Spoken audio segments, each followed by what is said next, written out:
Chapter 630. Song Yujing was a middle to upper ranked hunter. Although he was only 25 years old, he had been lying dormant in the big net woven by Li Mibi for 12 years. He had never made a mistake, so he was able to keep an eye on Su Beiji, who was at the top of Zhu Yi's list. Bei Mang's territory was vast, but there were only a few hundred hunters and butterfly hunters. If everyone had to keep an eye on him one by one, it would be difficult to make ends meet. It was enough to see how important Su Beiji was to Shadow Prime Minister Li Mibi. Song Yujing had kept an eye on this concubine-born son of the Su family for 6 years. He was probably the person in the world who was most familiar with Su Beiji's habits. After Su Beiji reached the age of 20, he often went out for sightseeing. This time, Song Yujing did not feel anything unusual when he went out with his attendant Wang Mingxi. However, when the shocking news came from Ruoshui Hut, which was codenamed 6, Song Yujing felt as if he had been struck by lightning. The king of the northern courtyard, Su Huainan, had been beheaded and decapitated. The head of Bei Mang's most powerful official was still missing. His master, Li Mibi, who had been an official with Su Huainan for many years, had personally rushed to the source of Ruoshui and was staying in the hut. Song Yujing, as the core person who controlled the secrets of the Bei Mang dynasty, knew very well that Li Mibi had a good relationship with the king of the northern courtyard, who was a friend of a gentleman. Therefore, in name, he seemed to be closely monitoring the hut, but he only sent out Zhu Yi's top assassin, Yujing, rather than other people who were good at finding clues. Yujing was good at killing people, and naturally was also good at killing people of the same trade. In reality, he was there to protect Su Huainan from being hit when he was down by the imperial clan. His cavalry force was also under the command of Su Huainan's former subordinates. It could be said that Su Huainan's life was quite comfortable after his retirement. With Li Mibi personally watching over him, there was no one else in the palace who could take Su Huainan's life. Song Yujing had always thought that the only person in the world who could take Su Huainan's life was the empress. But Zhu Yi had always been the knife in her sleeve to eliminate dissidents. If it wasn't Zhu Yi, then who could it be? Song Yujing couldn't figure it out no matter how hard he racked his brains, and he didn't dare to think too deeply about it. Along with the enormous secret, there were also several men and women who were not inferior to him in their evaluations. There were 3 men and 2 women. Song Yujing was temporarily granted a talisman to mobilize all of the spider web forces in the Aquarius and Golden Toad prefectures. In addition, he also had the military authority of 1,200 cavalry. Song Yujing did not have the excitement of holding great power in his hands.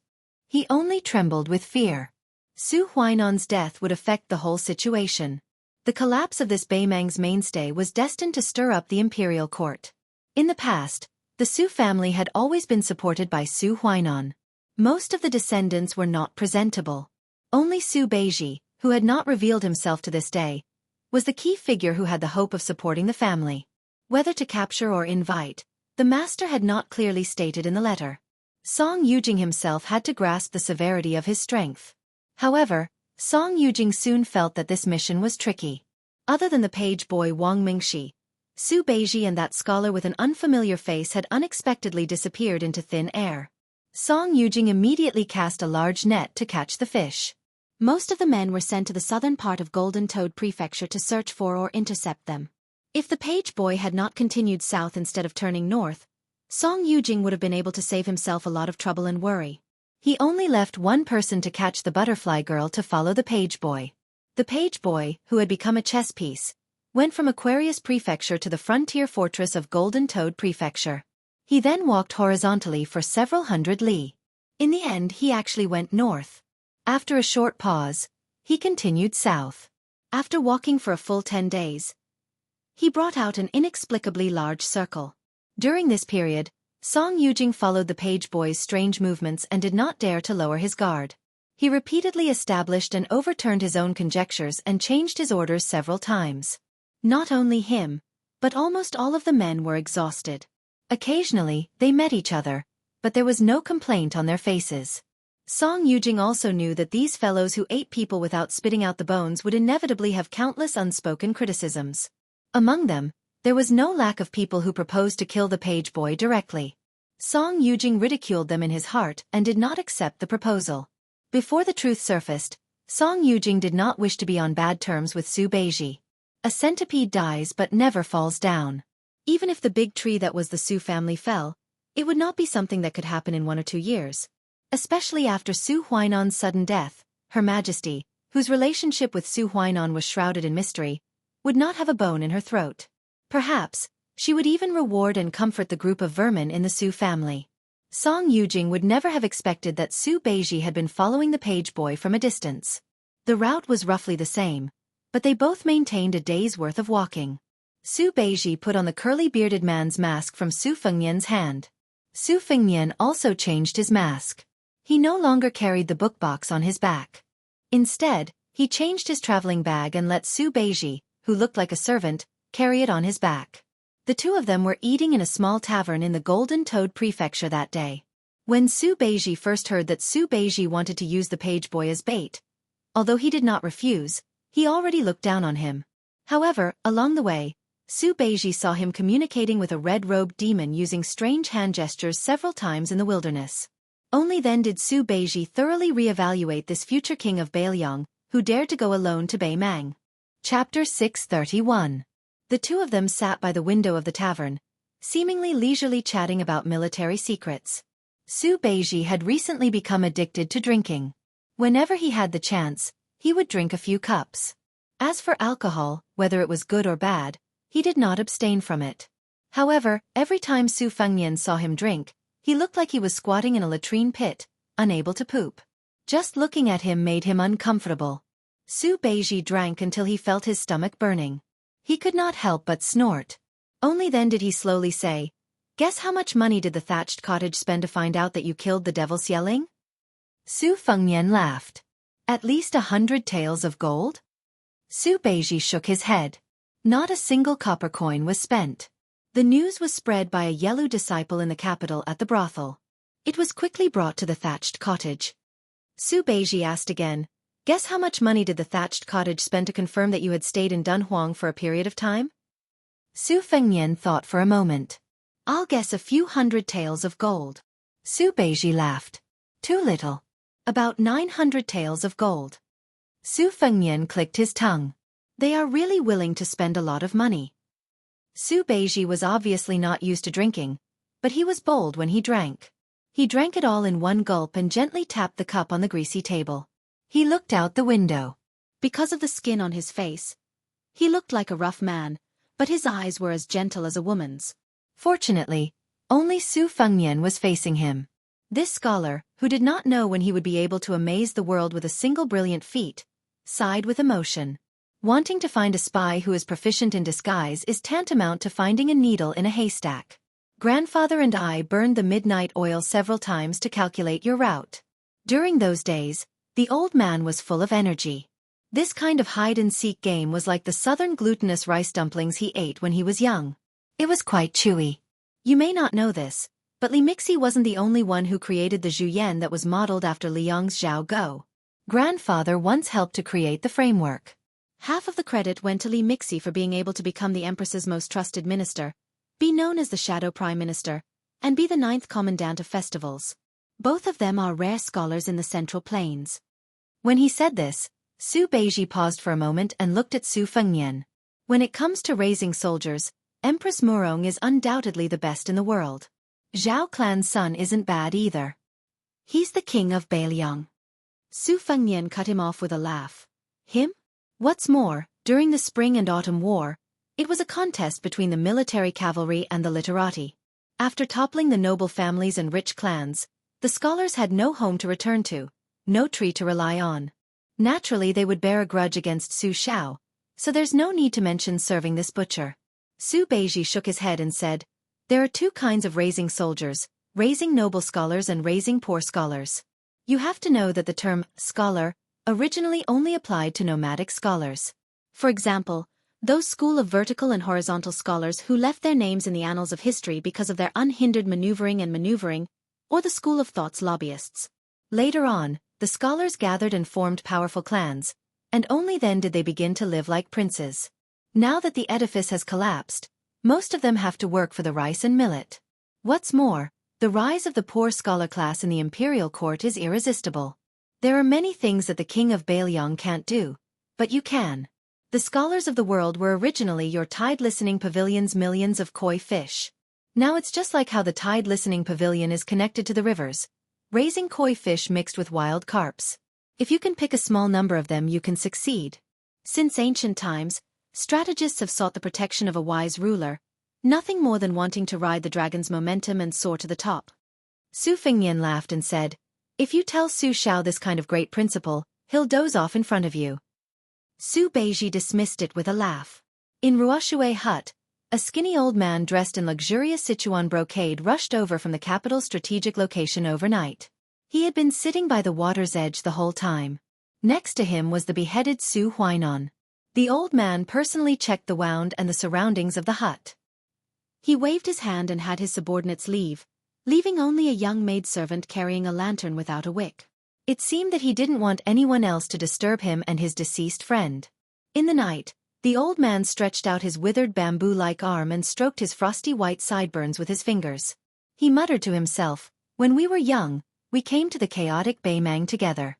You said that you wanted to become a famous minister who could wear sword shoes and enter the imperial court unimpeded. You even laughed at me for being narrow-minded, saying that I wasn't someone who could accomplish great things and that all I had to do was play tricks behind your back. Look, what's the situation now? I can still travel at night in brocade clothes. Even when the 8 prefects and the 12 great generals see me, they only dare to curse me behind my back and say that I'll die a horrible death without descendants.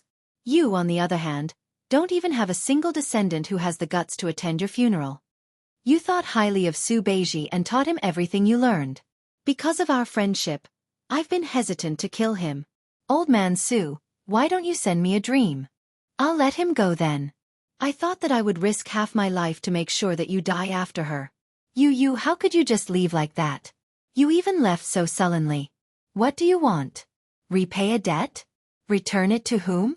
A dead person is like a lamp that goes out. I won't get to the bottom of it, so that you won't scold me down there. In this way, I'll be relieved. Don't worry. Let's not talk about Su Beiji. When the time comes, the Su family has more than 200 lives. I'll leave 1 or 2 for you." The old man, who was muttering to himself, sighed. After a long silence, he raised his arm. The blind, deaf, and mute maidservant carrying the lantern immediately bent down and placed the lightless lantern in front of the powerful old man. She then handed over a pair of delicate scissors. There were dozens of butterflies in the cage. The old man took one out. His hands trembled like an old woman doing embroidery under a lamp. He cut the butterfly in half from the middle. "After you die, the prefect of peace will be the biggest butterfly in the cage." Chapter 632. Normally, Su Beiji would not be able to utter a fart after being beaten with a stick. Only after he drank, especially when he was drunk, would he be unable to control his tongue. He could say anything, and he would dare to say anything. Probably because he had too much knowledge in his stomach, every time he would not be able to speak to his heart's content or to his heart's content, he would have already fallen asleep. The Ruren mountain range ran through the east and west of the Golden Toad Prefecture. The southern foothills faced each other, the irrigation canals crisscrossed. After autumn, one's field of vision would be filled with green and yellow colors, almost no different from the southern farming region of the Liang dynasty.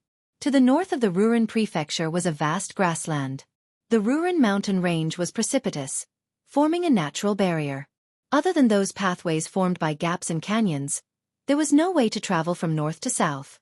Beimang had set up 5 towns in the Ruren Prefecture. They built barriers along the canyons and set up guards. The 5 towns were respectively Laohuai, Roxian, Jilu and Gaoke Wuchuan. At this moment, Su Fengnian and Su Beiji were walking on the white path of the Centipede Valley, which was under the jurisdiction of the Roxian army camp. The Roxian path was divided into 2 main and auxiliary paths. The main path was at the bottom of the valley, wide and convenient for war horses to gallop. The auxiliary path was built through the mountain, dark and damp. The reputation of the military town of Rochuan was overshadowed by a mountain peak, and the merchants of Centipede Path were sparse. Other than the fact that the auxiliary path was difficult to traverse like a centipede, the main reason was because they were afraid of the local tyrant, Raccoon Diwu. This man with a very strange name was the mountain master of Mount Bubang. In private, he was also known as the co-ruler of the Ruran Mountains. This was because other than the military town of Rochuan that was under his direct control, the commanding generals of the 2 towns of Laohuai and Wuchuan were also from Mount Bubang. As one of the top sects of the Baimang dynasty, Mount Bubang was undoubtedly the most closely associated with the imperial court. Everyone there was a soldier. When Raccoon Diwu's daughter was married to Dong Zhuo, who was the most likely candidate to become the 13th great general of the southern dynasty, Mount Bubang was pushed to the forefront of the storm. Immediately, there were people who jumped out from the tent to question whether Raccoon Diwu had the ambition of a wolf and was unwilling to submit to the imperial court. Fortunately, the empress, as usual, trusted this martial artist of the Jianghu who had helped her when she was in trouble. During the wedding of Raccoon Diwu's daughter, she even sent someone to deliver an exceptional congratulatory gift and an imperial edict to adopt her as a foster daughter.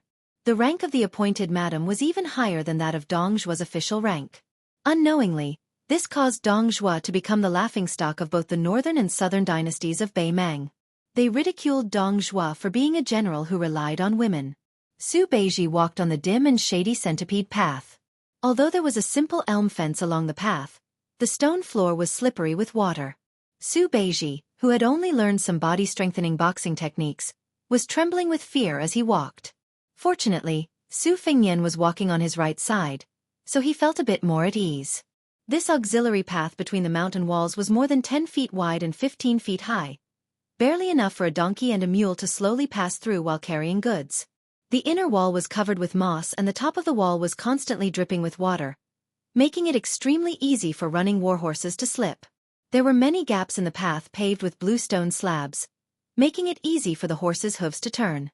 If it wasn't for the horse's superb horsemanship and the fact that the horse was familiar with the centipede path, perhaps no one would dare to show off their horsemanship here. Su Beiji, who had a new wine gourd hanging on his waist, was afraid of heights, afraid that he would be distracted and fall down, so he didn't dare to speak. For this trip to the south, they had originally followed Su Beiji's arrangement and chose a path where there were many merchants who could easily pass off fish eyes as pearls. However, Su Fengnian, who was nicknamed Persimmon by the servant, had heard a rumor in the tavern that someone was going to pick a fight with the great Grandmaster Fifth Raccoon at Mount Bubang, so he dragged Su Beiji along to join in the fun. This made Su Beiji, who was used to being cautious, feel a bit of a headache. However, this Persimmon insisted on seeing the spirit of Mount Bubang, so Su Beiji couldn't possibly leave him behind and walk on the centipede path alone.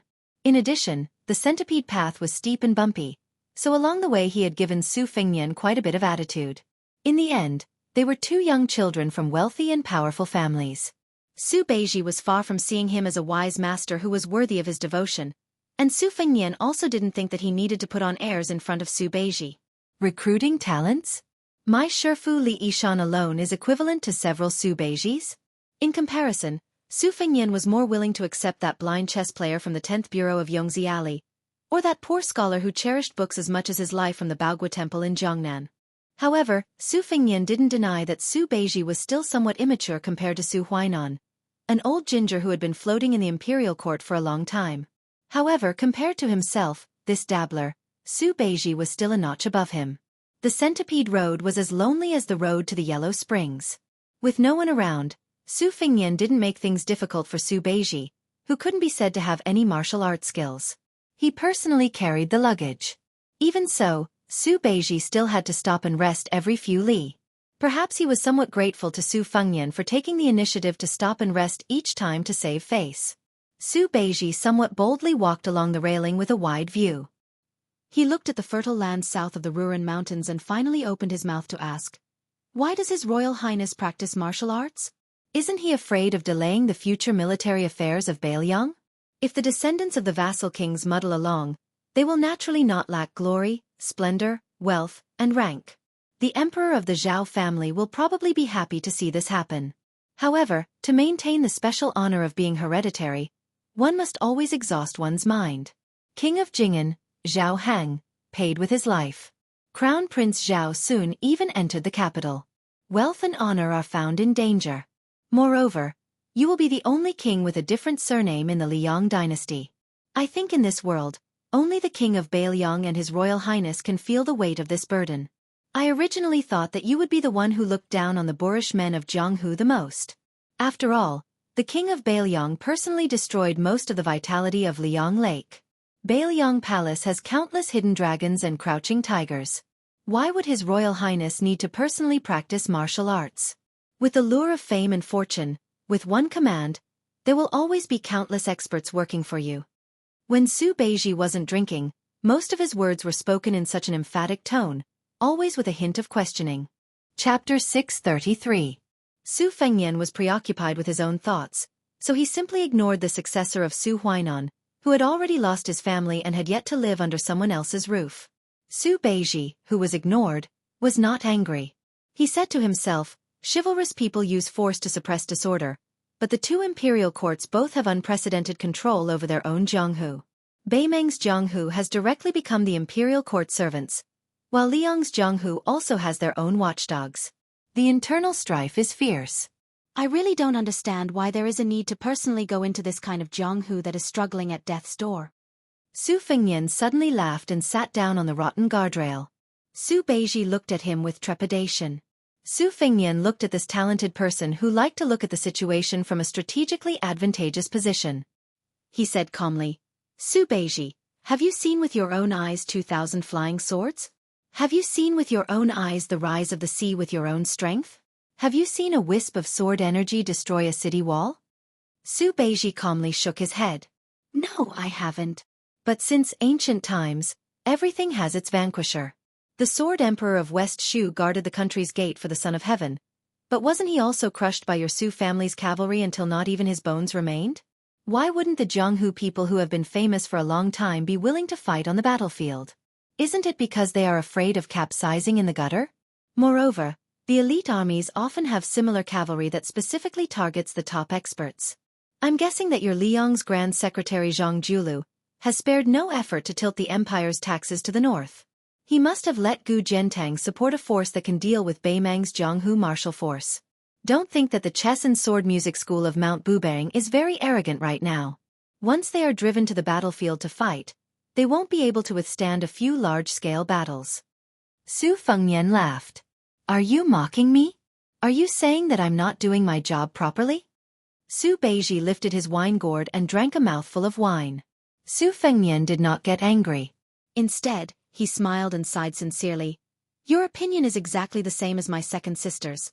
However, as a crown prince, the only thing I can do before I reach the age of 20 is not proper work. You can't expect me to conceal my strength and bide my time while harboring evil intentions. I'm not afraid of you laughing at me. Even now, I don't have any direct descendants to speak of. If you think about it carefully, it seems that there are only 200 or 300 people in the Phoenix Battalion that I have some friendship with. I would have liked someone to bow to me, but during my second journey, during the Battle of the Reeds outside Xiongfan City, one of the Dongyue swordsmen in my residence cursed me as Your Highness the Crown Prince, before he died. At that time, I knew that no one in the world was stupid. Su Beiji wiped the wine from the corner of his mouth and teased. So it's because you don't dare to sit on the dragon throne, not because you don't want to. Su Fengnian helplessly said, a chicken talks with a duck. Su Beiji slowly said, currently, several major events have happened. First, our dynasty's Taiping commandery has become the imperial preceptor. The Prince of Zhao Zhaokai has surfaced for the first time with a silver vase in his hand and entered the western region. The white-robed monk entered the clouds and preached the Diamond Sutra. With the support of the Empress, Dao Dezong began to gather the country's strength to compile the Taoist canon. Zhang Julu began to transfer the elite cavalry of several vassal kings to the northern border. Among them, the king of Yanqi and the king of Jing and Zhao Sun spared no effort. The king of Guangling, Zhao Yi, who shares the same father and mother as the Son of Heaven, was summoned by his elder brother to the capital and reprimanded him to his face. Li Yang began to circulate the Huhu Sutra, giving rise to the idea of slandering Buddha. It is said that in all the major provinces and counties in the world, only one temple will survive. Even the 2 Zen temples may not be spared. Su Fengnian laughed and said, I'm more curious about your Beimeng swordsman's sword aura approaching that of Huang Qing. Also, Qi Xianxia took Ancestor Lu's sword to the south to practice swordsmanship. As for Zhao Luding of the Wu family sword tomb, I heard that he took his sword maids to the remains of the Wu family's 9 swords breaking 10,000 horsemen, and took away 3 of his ancestors' ancient swords. His realm increased greatly. This time it was Su Beiji's turn to say helplessly, playing the lute to a cow. Su Fengnian jumped down from the guardrail and said softly, the old monk is unexpectedly dead. Su Beiji was puzzled. The dragon tree monk who presides over the 2 Zen temples? Su Fengnian nodded and said no more. One of them was talking to a chicken and a duck, the other was playing the lute to a cow. It would be boring to continue talking, so they continued on their way. The centipede path under their feet was winding and there were no sights or scenic spots to show, so it was just as boring. When they reached a fork in the road leading up and down the mountain, they saw Su Fengnian walking up the mountain without hesitation. Su Beiji frowned and asked, "Are you really going to Mount Bubang?" Su Fengnian laughed and said, "Of course. I want to see the charm of a Beimang woman." Unexpectedly, she was defeated and almost lost an arm, yet she still dares to challenge the Mount Bubang's mountain master. If she's beautiful, she can take back the Bailiang. When the time comes, don't fight with me. Su Beiji obviously knew that the last sentence was a joke. He didn't think highly of this persimmon, but he didn't dare to look down on him either.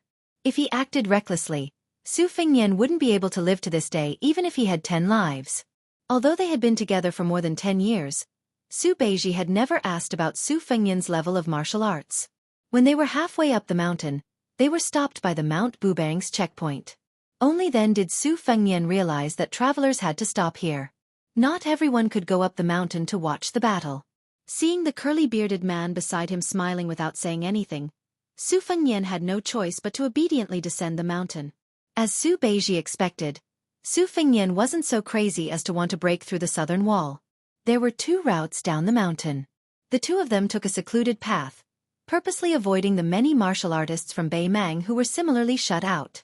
At a suitable place for viewing the scenery, there was an elegant pavilion that imitated the architectural style of Jiangnan's water villages.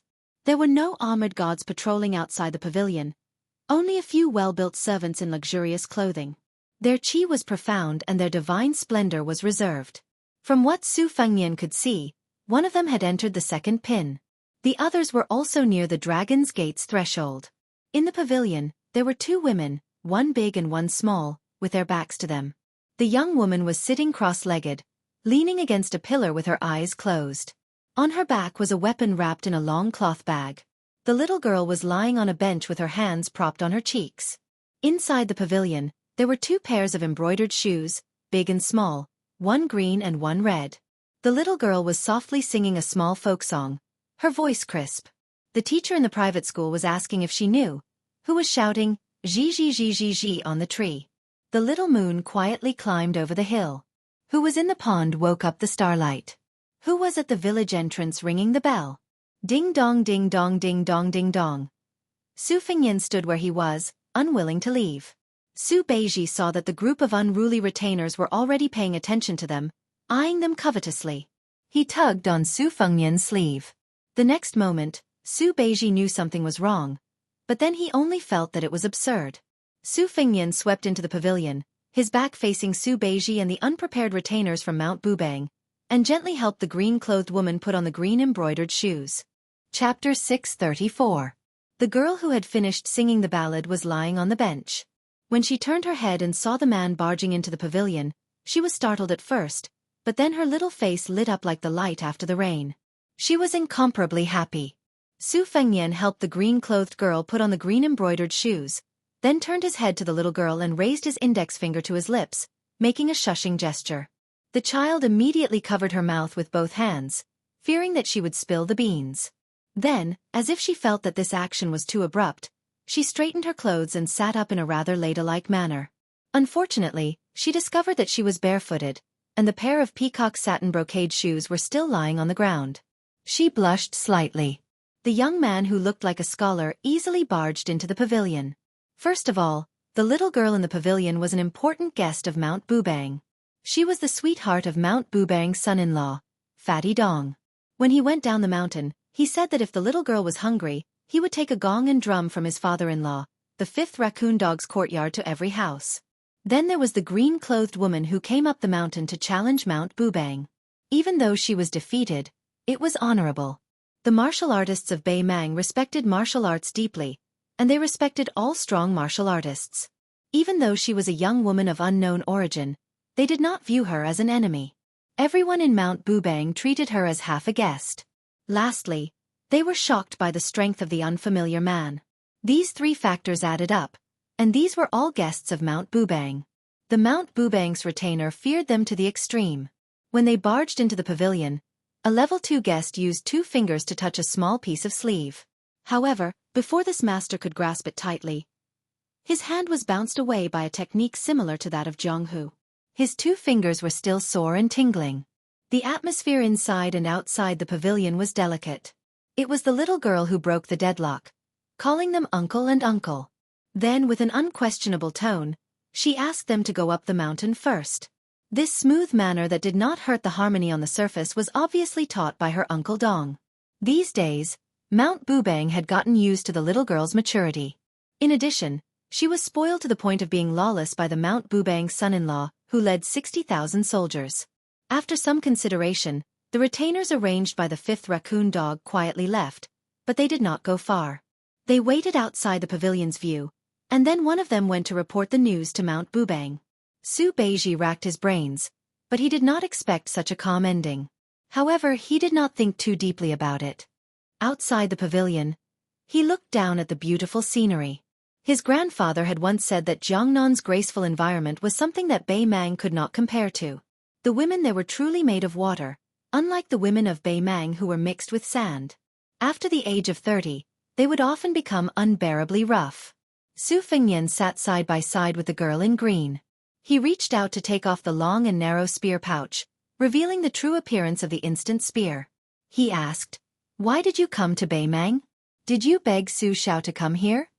She pressed her cheek against the cool pillar and said softly, "I don't want to lose to Sweet Potato." Su Fengnian laughed involuntarily. Blindly competing. She was silent. Su Fengnian looked at her left arm. "Don't you know how to pick on soft persimmons? You came to Mount Bubang to find trouble with the 5th raccoon dog. Aren't you looking for trouble? I heard that he gave you a lot of face and personally fought?" She nodded. Su Fengnian smiled. "Why don't I fight for you later? Your young master has gone through a lot of hardships, had one lucky encounter after another, and achieved great success in his martial arts. Not to mention the 5th raccoon dog, even Tuoba would dare to scold him." Before leaving Wutong'an, she could not be said to be obedient to her young master. She shook her head and said softly, "I won't fight. I'll accompany young master back to Bailiang." There were only 2 first-class servant girls in the courtyard. She and Sweet Potato each had their own merits. The little girl who had been left out in the corner coughed a few times and secretly put on her embroidered shoes. She stared with wide eyes at the heartless man, who did not have the slightest emotion of meeting after a long separation. This made her, who was originally full of joy, feel even more disappointed. She could only kindly remind him that she was still standing there. Su Fengnian could understand why Dong Zhuo had arranged for her to stay in Mount Bubang, but he did not expect to meet her halfway. It was not surprising that she recognized her at a glance. She had the talent to be able to pierce through the heart with qi. Fortunately, she did not expose herself. Otherwise, if Mount Bubang knew about her, she would be exhausted from hunting and fleeing. The taller little girl was holding a small lacquer box in her hand. It was a qiqiao that Su Fengnian had bought for her in the market of Flying Fox City. However, the spiders stored in the box had long died. This ending could not be changed by careful breeding. The lacquer box was originally cheap, and the species of spiders used to qiqiao in weaving webs were also ordinary. Now, there was only a sparse and broken web left in the box. When Dong Zhuo left the mountain, he wanted to secretly hide this qiqiao box and give an excuse that the servants had lost it when cleaning the room. However, he could not endure his daughter's resentful eyes. He had to be thick-skinned and take it out from his sleeve, saying that Uncle Dong had searched the yard and found it with great difficulty. Su Fengnian looked at the little girl who had once been with him through thick and thin. All kinds of feelings welled up in his heart. It was as if a lifetime had passed since the two of them met again. The little girl, Tao Manwu, glanced at Su Beiji, who was carrying a heavy bag outside the pavilion. She remembered that this guy had threatened her with food to carry that big bag of money. She felt a little indignant for that boorish uncle of hers. Then she sighed in her heart. This stingy guy was so stingy that he even missed the porcelain pillow that Aunt Shi had given her. Wherever he went, he would never forget to order others to do manual labor. She had been worried that he would not have enough money to eat these days. Su Fengnian smiled and asked, "Have you forgotten the qi cultivation skills I taught you?" Tao Manwu immediately practiced the golden beam knocking, sky drum bathing, and so on step by step. There was not the slightest mistake. Su Fengnian took the small lacquer box from her hand and joked, "Why don't you throw this broken thing away? Your Uncle Dong is a mountain of gold and silver. It's not difficult for you to find a chiqiao that is bigger than you. I'll throw it away for you." Su Fengnian pretended to throw it out of the pavilion, but Tao Manwu jumped up with all her strength and clung to his arm tightly. Her whole body was hanging there in a funny way. Chapter 635. Bluebird's eyes were warm. She patted Tao Manwu's head tenderly. She didn't know why the little girl was so close to her. After she was seriously injured, Tao Manwu stuck to her side. She had been recuperating at the foot of Mount Tibbing these days. She more or less heard some gossip. She knew that her father was the mayor of Luqing at the border of Beimang. He was attacked for no reason. It was rumored that it was done by 2 sons of the royal family. However, the murderer's whereabouts were still unknown. Furthermore, the military general Tao Qianji was as close as a brother to Dong Zhuo. The little girl's mother also unfortunately died on the way to her funeral. Ever since Tao Manwu was born, he had been brought along by Dong Zhuo, the most powerful and influential person in the Southern Dynasty's military world. Some time ago, without any warning, Liangmang broke out into war. It was said that Dong Zhuo led his troops to Ligu's Maolong to provide relief. Thus, Tao Manwu was left behind at Mount Tibbing, where he was somewhat related. The young master went to the north alone. Tao Qianji, who liked to kill Bailiang soldiers every day, died on the Qingming festival. The young master happened to be familiar with Tao Manwu. Bluebird stared at the young master with her eyes wide open. The little girl inadvertently glanced at the sister in green, whom she had not known for long.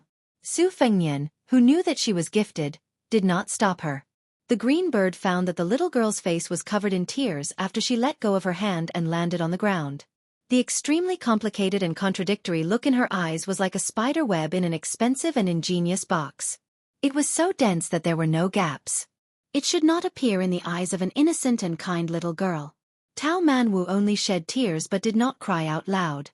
In the end, she threw the small lacquered box on Su Fengnian and ran out of the pavilion. Bluebird looked at the young master blankly. Su Fengnian smiled bitterly. She has the ability to see through people's hearts. Bluebird, who knew that she had unintentionally made a big mistake, was full of regret. When she was about to speak, Su Fengnian waved his hand and put the spear back into the cloth bag. He said calmly, "I didn't want to deceive her for the rest of her life. The sooner she knows the truth, the sooner she can relax. However, it's hard for me to say it myself. It's just nice that she saw through it herself." Although Su Beiji did not know the inside story, he knew that they were in big trouble. When he was about to remind them that they could run for their lives, Su Fengnian had already stood up and returned Cha Na to Bluebird. He laughed at himself and said, "Let's go, let's go. The 3 of us can only wait to be hunted down by Bingshan." Su Fengnian grabbed Su Beiji's arm and led Bluebird, who had no objections, down the mountain. Su Beiji felt like he was riding on clouds. However, the 3 of them did not escape to the south directly. Instead, they secretly returned to the Ro-Ran Mountains. Su Beiji could not help but secretly sigh. It was true that the skilled were bold. Su Beiji, who was good at self-reflection, was a little shaken when he rested by a stream in the mountains. When the scholar went north, he brought many things with him. Chess was one of them. Compared to chess, it was more popular in Beimang. In the past, the king of the northern courtyard, who was very powerful in Beimang, was a veritable terrible chess player. However, when it came to playing chess, he was a master. Su Beiji had been influenced by his grandfather for many years. Although he was very familiar with the 19 paths of Zongjing and was very proficient in it, his personal preference was still towards chess. He often played with his grandfather Su Beiji and ended up with a draw. He remembered that when the old man first took out a chessboard, he told the young Su Beiji to play this game. Only when he had the ability to draw with Su Beiji would he be considered a master. However, in Su Beiji's eyes, when his grandfather fought with others in the imperial court, he would always cut the weeds and eliminate the roots. His way of doing things was completely different from the way he played chess. It was not until he met his death that Su Beiji realized that in this game of Liangmang's draw, the price was so great that all the chess pieces of the Su family had died and he was the only one left. Since Su Beiji was a scholar, he naturally regarded himself as a scholar who did not know the 9 palace squares. He looked down on the boorish men of Jianghu. It was also because of this that a scholar assisted the emperor in devising strategies. Why would he need to personally kill the enemy? No matter how strong the masters of Jianghu were, there would always be other masters to kill. It was rumored that the creator of chess, Huang Longshe himself, had brought the role of a scholar to the most exquisite level. The poisoned scholar Huang Sanjia, who said that he would bring peace to the world when he was young, could be said to have poisoned the entire spring and autumn period. Su Beiji greatly admired such a character who transcended the imperial court's calculations and reached the heavens' calculations. However, all of this was built on the chessboard in a favorable situation. Only on the chessboard could Su Beiji display his skills. Being at a disadvantage and attacked by the enemy to the side of the monarch, Su Beiji asked himself if he could turn the tide. Su Beiji suddenly understood why the great official Chao Chongqing, who had studied to become a saint, became a celestial phenomenon martial artist, and why he entered the palace 3 times. When one was at the end of the rope and had no chess pieces to manipulate, in the end, one still had to walk out of the 9 palace squares. The game Su Beiji wanted to enter was Bailiang, which was in a disadvantageous position in a corner, and not Beimang or Liang, which had already gained the upper hand. This was probably the key to why his grandfather had taught him how to draw. To seek victory, one must first consider defeat. Su Beiji could not help but raise his head to look at the young man sitting leisurely on the rock. Then this fellow in front of him had already thought of the worst situation. Bailiang would be completely destroyed and he would have no choice but to kill the enemy alone for revenge? Was it possible? Su Beiji did not believe it. Blue Bird jumped down from a big tree, somewhat incredulous. Young master, there is no movement from Mount Bubang. Su Fengyan frowned, picked up a stone and threw it into the stream. He was slightly distracted and muttered to himself, "It seems that this account is not clear." On Mount Bubang, the little girl ran away crying.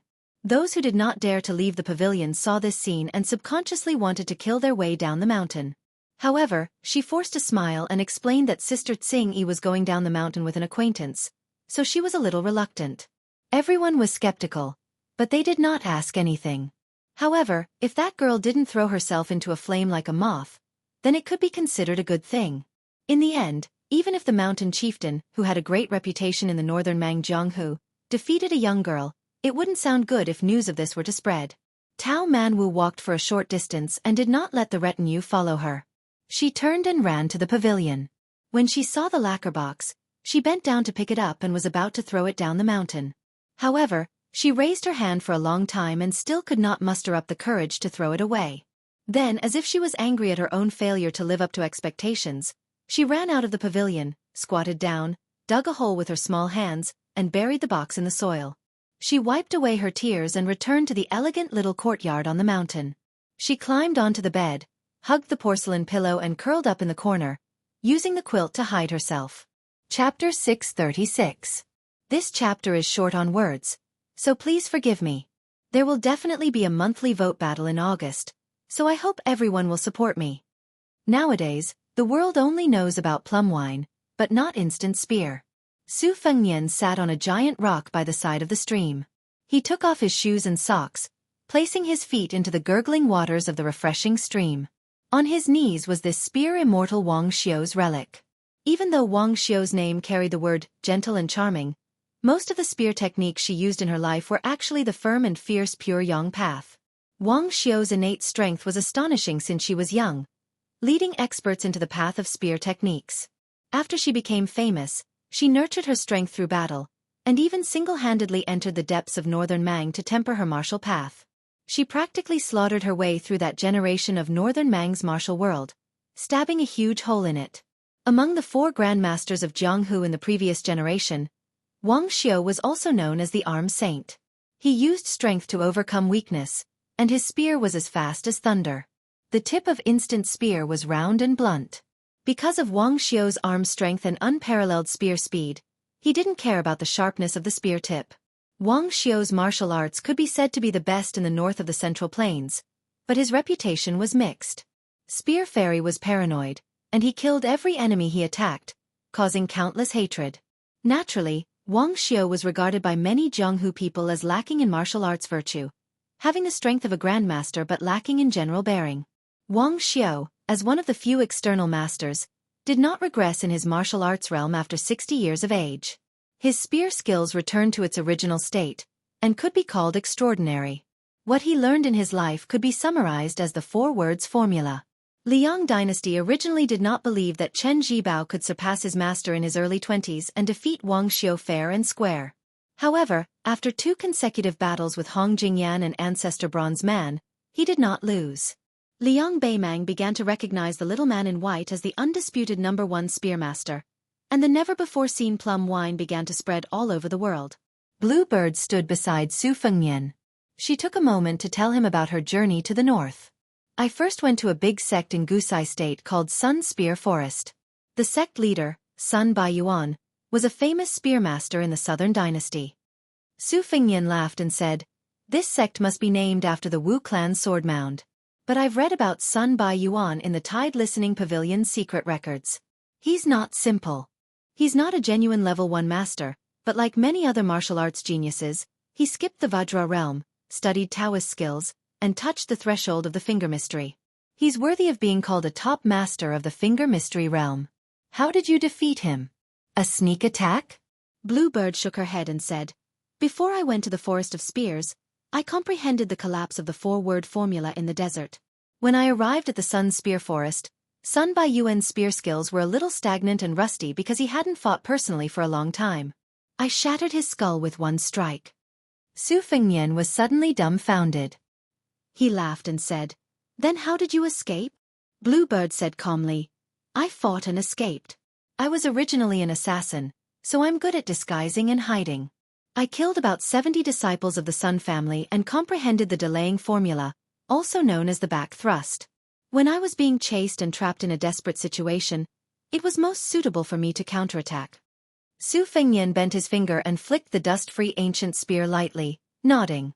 Bluebird continued, "There was a captain in the prime of his life in the desolate nightmare military town in Gusai State. He had a strange surname and I can't remember his name. I only know that his spear skills were among the top 3 in the Beimang army. Everyone said that his biggest regret was that he didn't have the chance to fight with Chen Zhibao. I snuck into the military town and this person happened to be practicing his spear skills in the middle of the night. He was so soft that my collapse of the spear couldn't take advantage of him. After dozens of rounds, I stabbed him in the stomach." At this point, Bluebird smiled and said, "Anyway, it wasn't his turn to kill Chen Zhibao. This time, the chase was more difficult. The desolate nightmare military town sent out hundreds of horse fences. I escaped for a whole month. During this time, a few spider web members joined in. They didn't stop until I snuck into Longyao State." Su Fengnian looked at her cold smile and sighed softly. "This Beimang general's surname is Hulu. He was the lover of a powerful royal family in the north. You killed him well. It was revenge for the empress who ordered the Jianghu of Beimang to sneak into Bailiang in batches to carry out assassinations. You also let them know what it means to not reciprocate. You and the white-robed monk's return of the courtesy and virtue sect are different approaches to achieve the same result." She shook her head and said, "I only know some crude ways to kill people. How can I be compared to the white-robed monk who is almost a saint?" Since Su Beiji had nothing to do, he stood to the side and listened attentively. This scholar, who originally looked down upon the martial artists of Jianghu from the bottom of his heart, had long been intimidated by Qing Niao's straightforward narration. Hearing this sentence, he softly said, "Only by killing people can you save people. Miss, you don't have to belittle yourself." Bluebird didn't have a good temper to listen to people's casual praise. She shot a cold glance at Su Beiji, which made Su Beiji's scalp tingle. He hurriedly lowered his head and turned his head to look at the stream. Sure enough, everything had its vanquisher. Su Fengnian couldn't help but laugh. He smiled and introduced, "This is Su Beiji. His grandfather was once the king of Beimang's northern courtyard. Young Master Su is also very knowledgeable and has a bellyful of talent to help the people. This time, he's going back to Bailiang with us. I don't know if he'll be willing to give us advice." Bluebird turned her head and nodded her chin slightly as a form of greeting. "Greetings, young Master Su." Su Beiji waved his hand. Bluebird hesitated for a moment.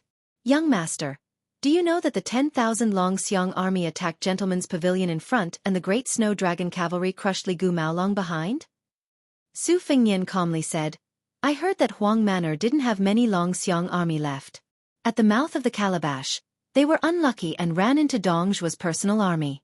The 4,000 Long Xiong army was almost wiped out. They were even stabbed by a spiderweb killer nicknamed Cut Willow. Bluebird bit her lip and didn't say anything. Su Fengnian changed the subject and said with a smile, "Although Sun White Ape and the one surnamed Hulu are both first-class martial art masters and valiant generals, they are still far from being comparable to the fifth raccoon of Bubang Mountain." Bluebird said, "The third formula of the four-word formula is ARC." Su Fengnian immediately understood. The pinnacle battle that established Wang Xiu's position as a great grandmaster was the battle between this armed saint and red armor that lasted for 3 days and 3 nights. Wang Xiu's arc spear formed the momentum of a flowing river. He didn't give red armor, who was at the peak of his power, a chance to fight back. 3 arcs formed momentum, 9 arcs formed a small circle, 81 arcs formed a large circle, and so on. It was amazing. But the real perfection of the arc spear had to wait until Wang Xiu went to fight Li Chungang, who was also a great grandmaster. At that time, Li Chungang was invincible after drawing his sword and before opening the gate of heaven. At that time, Li Chungang was high-spirited and vigorous. His sword will flourished and was recognized as unparalleled in the world. Before Wang Xianji became famous in one battle, Li Chungang gently pointed at her and forced a barefoot sword fairy from the southern sea back to her sect. Only Wang Xiu was barely able to make Li Chungang fight against him. He was even full of praise for Wang Xiu's arc spear. After the battle, the two drank and Li Chungang even gave some pointers. The arc spear formula was big and wide. It could only be used to its fullest when it met an opponent that it couldn't match. Therefore there was a heroic saying, "If the arc spear doesn't arc, I will die." Su Fengnian didn't say anything to comfort her. He just moved and patted the stone. Bluebird hesitated for a moment and sat beside him. Su Beiji looked at the man and woman who were probably master and servant. He remembered the scene in the pavilion where he helped her put on her shoes. Su Fengnian said softly, "When the 5th raccoon comes, leave it to me." Bluebird held the instant spear tightly and nodded heavily. Chapter 637. The next chapter is 12 o'clock at night. Cleverness overcomes cleverness. Su Fengnian originally thought that he could use the otherworldly item to erase his traces and return to the Ruren Mountains. If the Bingbing Mountain sent out troops to pursue him, they would definitely be led by the nose by the red-robed nascent soul. Little did he know that the 5th raccoon would be waiting for him. The most dangerous place was the safest place. Safe my ass. When Su Fengnian stood up, the otherworldly item was already hanging upside down from a tree like a giant scarlet bat. Su Beiji also sensed that the situation was not good and tacitly threw his luggage to Su Fengnian. After doing so, Su Beiji saw more than 10 elite riders galloping downstream of the stream. The distance between the two sides was less than 20 feet, not enough for an inferior bow to shoot. The Ruren Mountains were rich in iron ore, and the 5 military towns were rich in heavy armor. They were very famous in the Beimang royal court. Except for the valiant-looking man in the lead, who wore a casual purple robe and carried a broad saber in a black scabbard, which was different from the Mang saber, the rest of the retainers and their horses were all wearing heavy armor. There were no roads in the forest for the horses to choose from, but the sound of these riders galloping was negligible to Su Beiji. Su Fengnian stared at the black pigeon on the back of the man with the saber and frowned. Su Fengnian knew that the Ruren Mountains specialized in whistling pigeons. The pigeon in this guy's hand was a 6th-year slave from the Ruren Mountains. It was nicknamed Green Eyes Plus. Unlike most carrier pigeons, this kind of pigeon would only reach maturity after 3 years. 6 years was the best time to send a letter. Its explosive power and long-distance endurance were top-notch, and its homing ability was superb. However, Su Fengnian was a big foppish playboy who trained hawks and dogs, so he was quite familiar with pigeons. Not to mention, he had been hunted by the Tuoba spring falcons on the grassland and suffered a lot. He was very careful when he fled, paying special attention to whether there were any whistling pigeons in the sky. After confirming that there were no problems, he dared to return to the Ruren Mountains.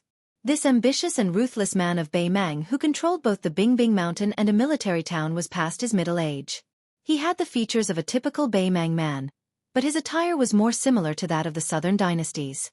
He casually placed his hand on the black scabbard saber. It was made of black python skin, and the scabbard was tied with a rope. It was Raccoon Diwu, the leader of the Bingbing Mountain. He had been observing Su Fengnian all this time. When he saw the young man who was slowly putting his sword on his back look at the carrier pigeon, Raccoon Diwoo's mouth twitched. He gently shook his arm in understanding. The sixth-year slave flapped its wings and took flight. However, when it reached the height of the retainer knight's head, it came to an abrupt stop and dropped. It hovered 3 feet above the ground and instantly disappeared into the forest like an arrow. Su Fengnian smiled. He did not need Raccoon Diwoo's explanation to understand the mystery. The sixth-year slave's specialty lay in its ability to fly at low altitudes. Raccoon Diwoo, who was said to have once saved the Beimang Empress' life, asked the blue bird. His gaze remained on Su Fengnian. "I've already agreed to fight you again. Why did you leave without saying goodbye?" Su Fengnian replied on his behalf. "Since you can't beat me, then don't fight. Women kill and kill. It's a killjoy." In the face of such a scoundrel's words, Raccoon Diwoo did not get angry. He only laughed softly and said, "Northern Liang Wang Xiu's arc spear is a spear technique that fights for life after death. Where can you find such a good target like me? But then again, the reason why I didn't kill you the first time we fought was because I knew that Spear Fairy King Xiu had a daughter at a young age. It's a pity that this little girl had only used 40 to 50% of the essence of the arc spear. I wanted to fight again and see everything in one go before deciding her fate. After all, Bing Bing Mountain is not a restaurant. You want to leave? It's not that easy. But now, compared to the arc spear, I'm more curious about which sect you came from in Bailiang. Using your Central Plains Jianghu lingo, why don't we spar?" Su Fengnian looked troubled. "You're the mountain master of Bing Bing Mountain and a famous Jianghu senior. Isn't it inappropriate for you to lower yourself to the level of a nameless junior like me?" Raccoon Diwoo let go of his scabbard and placed his hands on the horse's back. He tapped the back of his hand lightly with one finger and shook his head. "It's always the new generation that surpasses the old. If we were to calculate based on age and experience, everyone should be cowards. Wait till you're 100 years old before showing off." Su Fengnian laughed. Mountain Master's words are humorous. "It's a shame that we didn't meet earlier." Raccoon Diwoo said helplessly, "You said that you don't want to fight with me. Then can you drive the 3 ancient swords back into the box? The sword chi is not small. If you're determined to fight with me, then let me know. Otherwise, when I make my move, you won't even know how you died." Su Fengnian shook his head and laughed. I'm not fighting. Raccoon Diwoo could clearly feel the sharp sword chi of the 3 swords. He laughed coldly. "Your moral character is similar to someone with the surname Dong. You're the one I hate the most in my life. However, I only have one daughter to marry. She's treated as a death exemption token. Your luck is obviously much worse." Su Fengnian still had that annoying expression. "It doesn't matter. Anyway, your body is still healthy. There's no need to rush to fight with me. Go back to the mountain and give birth to a beautiful daughter. I'll find her in 18 years. Bluebird wanted to laugh but did not. It was uncomfortable to hold it in. She gripped the end of her spear tightly. Indeed, it was more comfortable to kill people. Raccoon Diwoo looked up to the sky and laughed. His eyes started to become extremely gloomy. "You're really a monkey carved from the same mold." The 5th raccoon's mount suddenly knelt down on all fours. Its entire back was broken. A purple figure suddenly rose up and hovered in front of Su Fengnian's eyes in an instant. It slashed its saber at Su Fengnian's head. The name of the blade was Dragon Tendon. It was a reward given to meritorious officials after the Empress of Beimang ascended the throne. Raccoon Diwoo was bestowed with this famous blade that symbolized the first martial artist in the imperial tent. Even the military god Tuoba, who had accumulated many military achievements, did not have such an honor.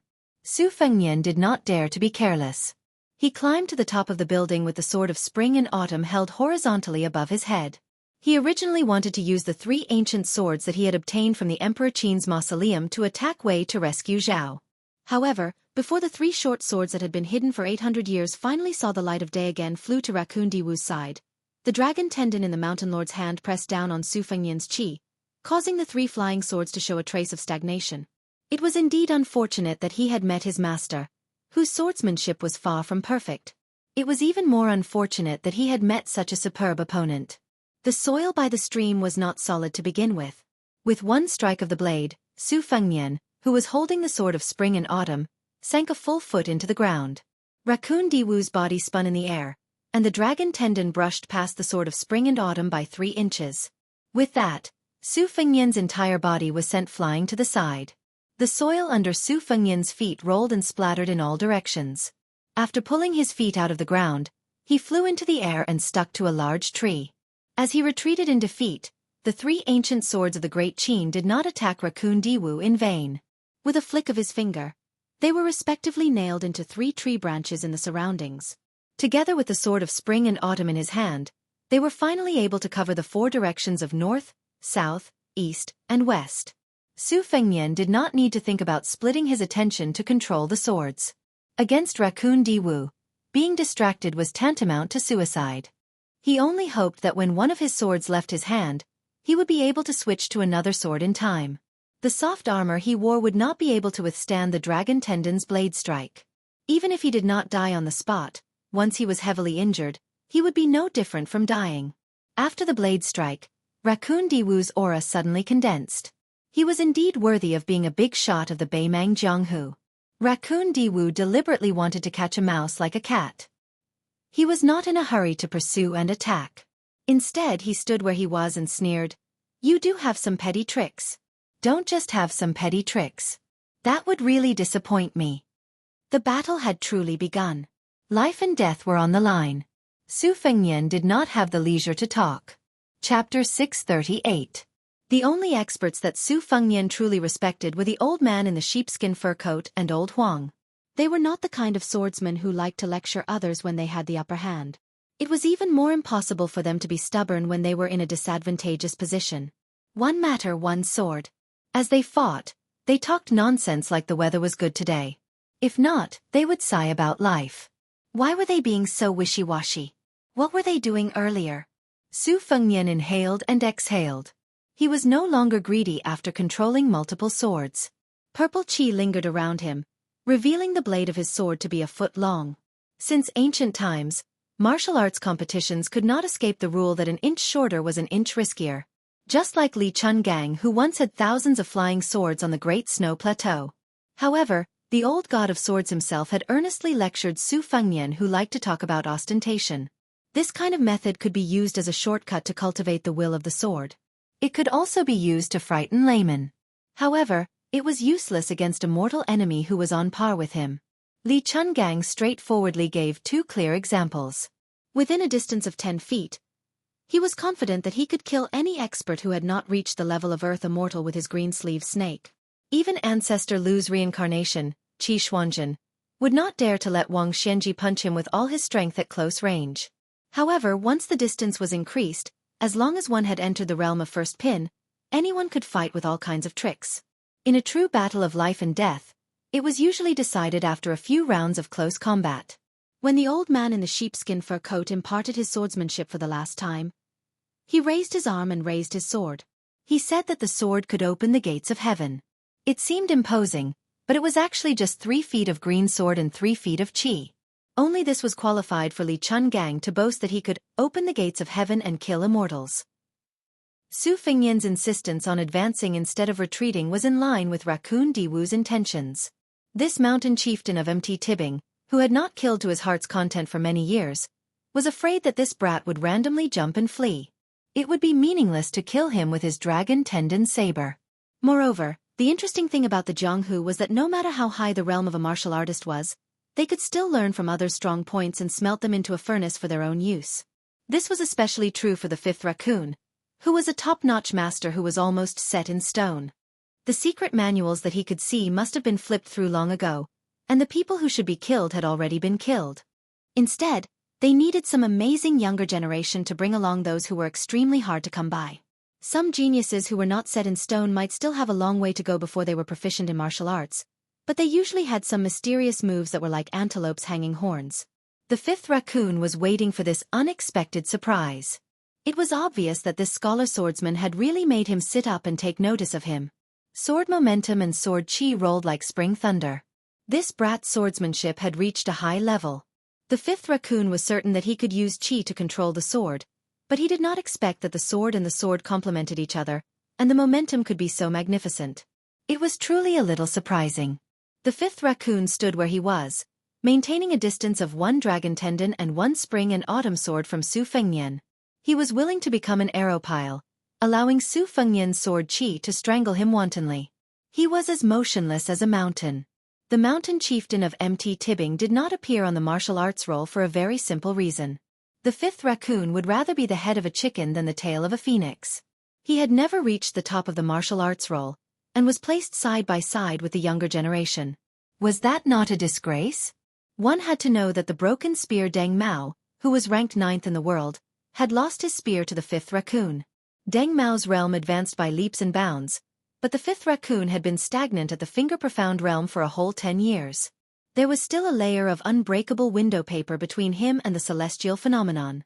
How could the proud and arrogant 5th raccoon endure this?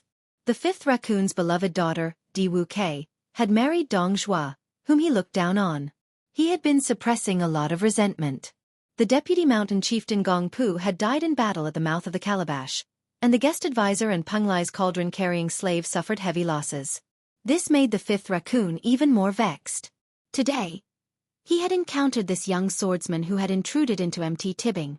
Why would the 5th raccoon care about who his backer was, and how strong his background was?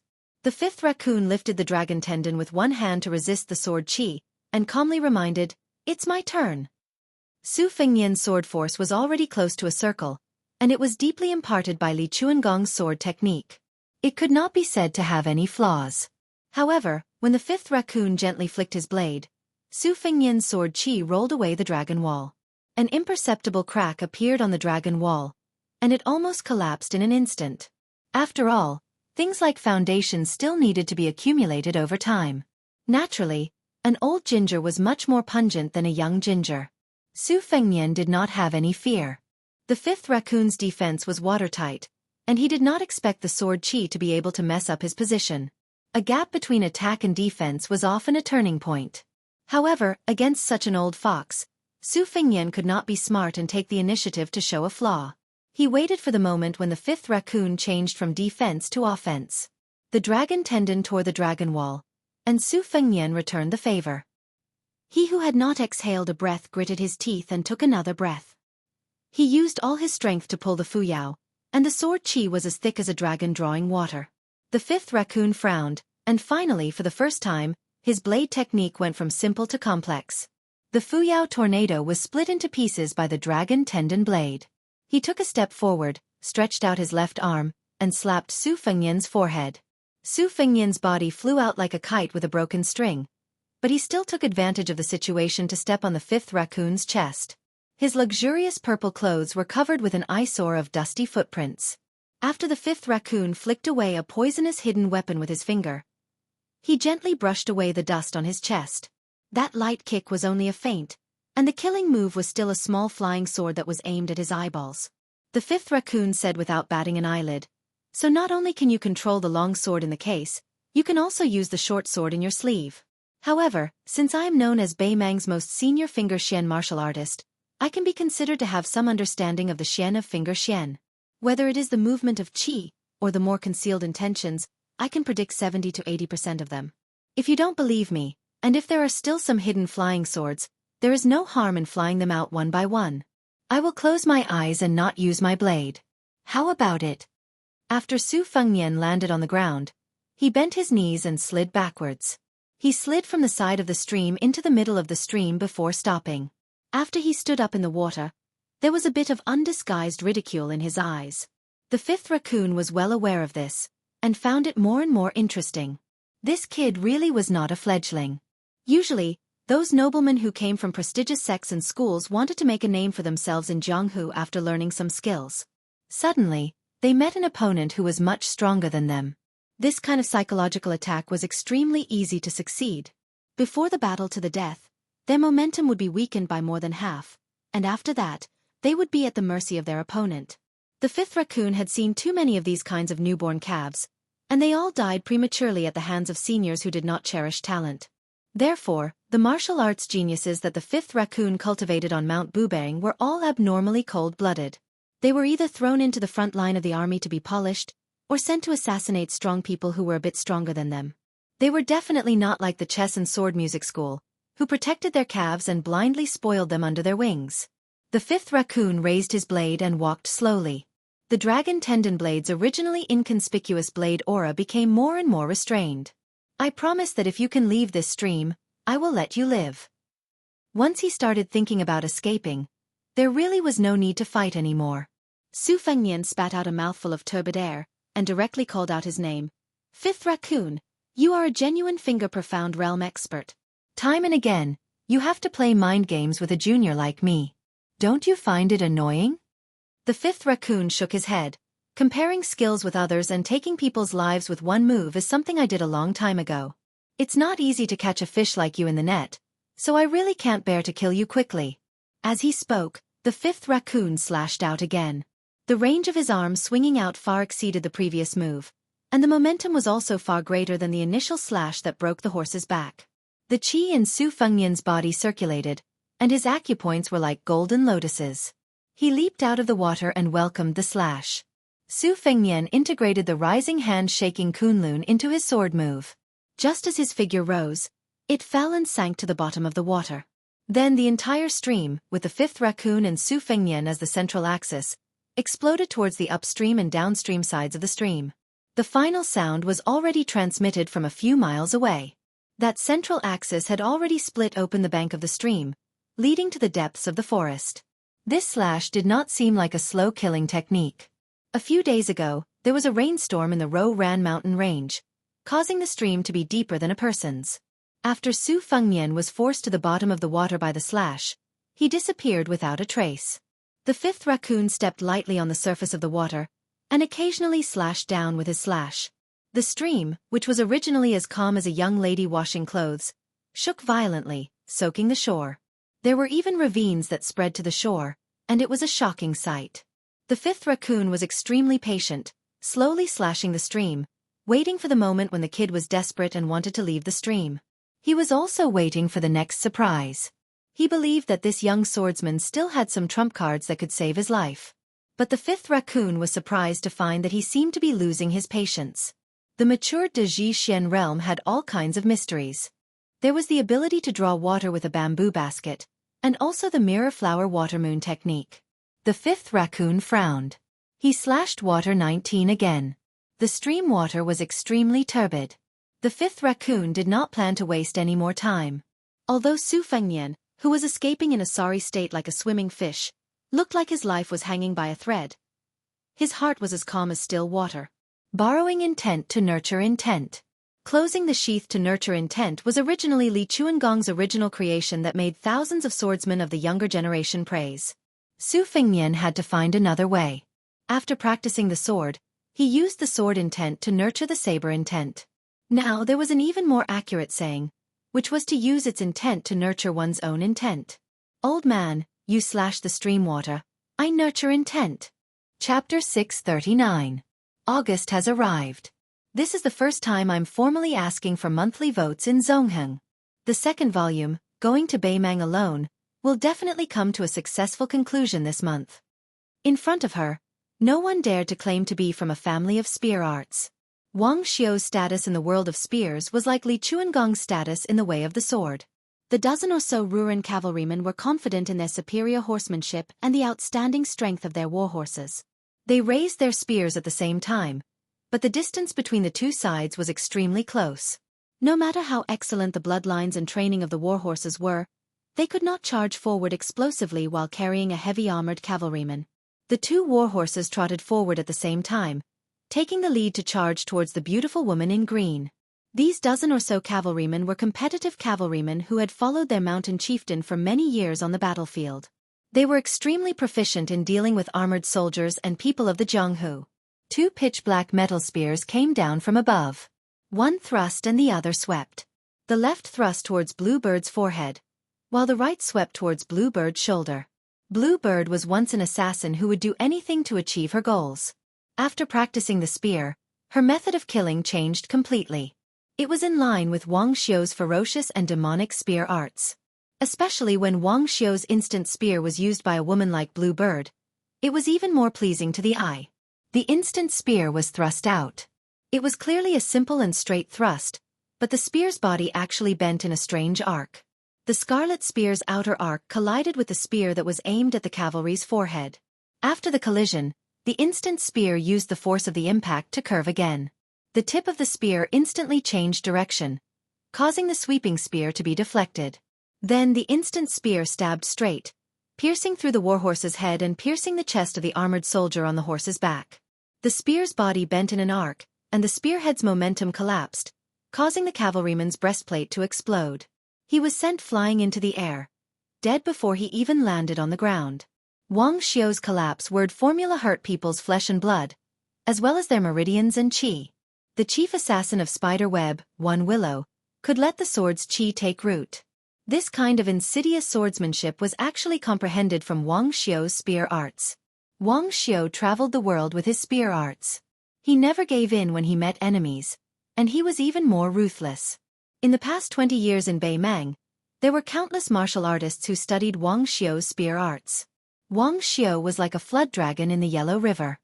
After his death, the younger generation explored the river and searched for treasures.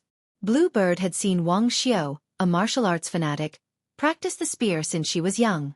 She was close to him, and she had inherited her father's talent. Her understanding of the four-word formula was far from what outsiders like One Willow could imagine.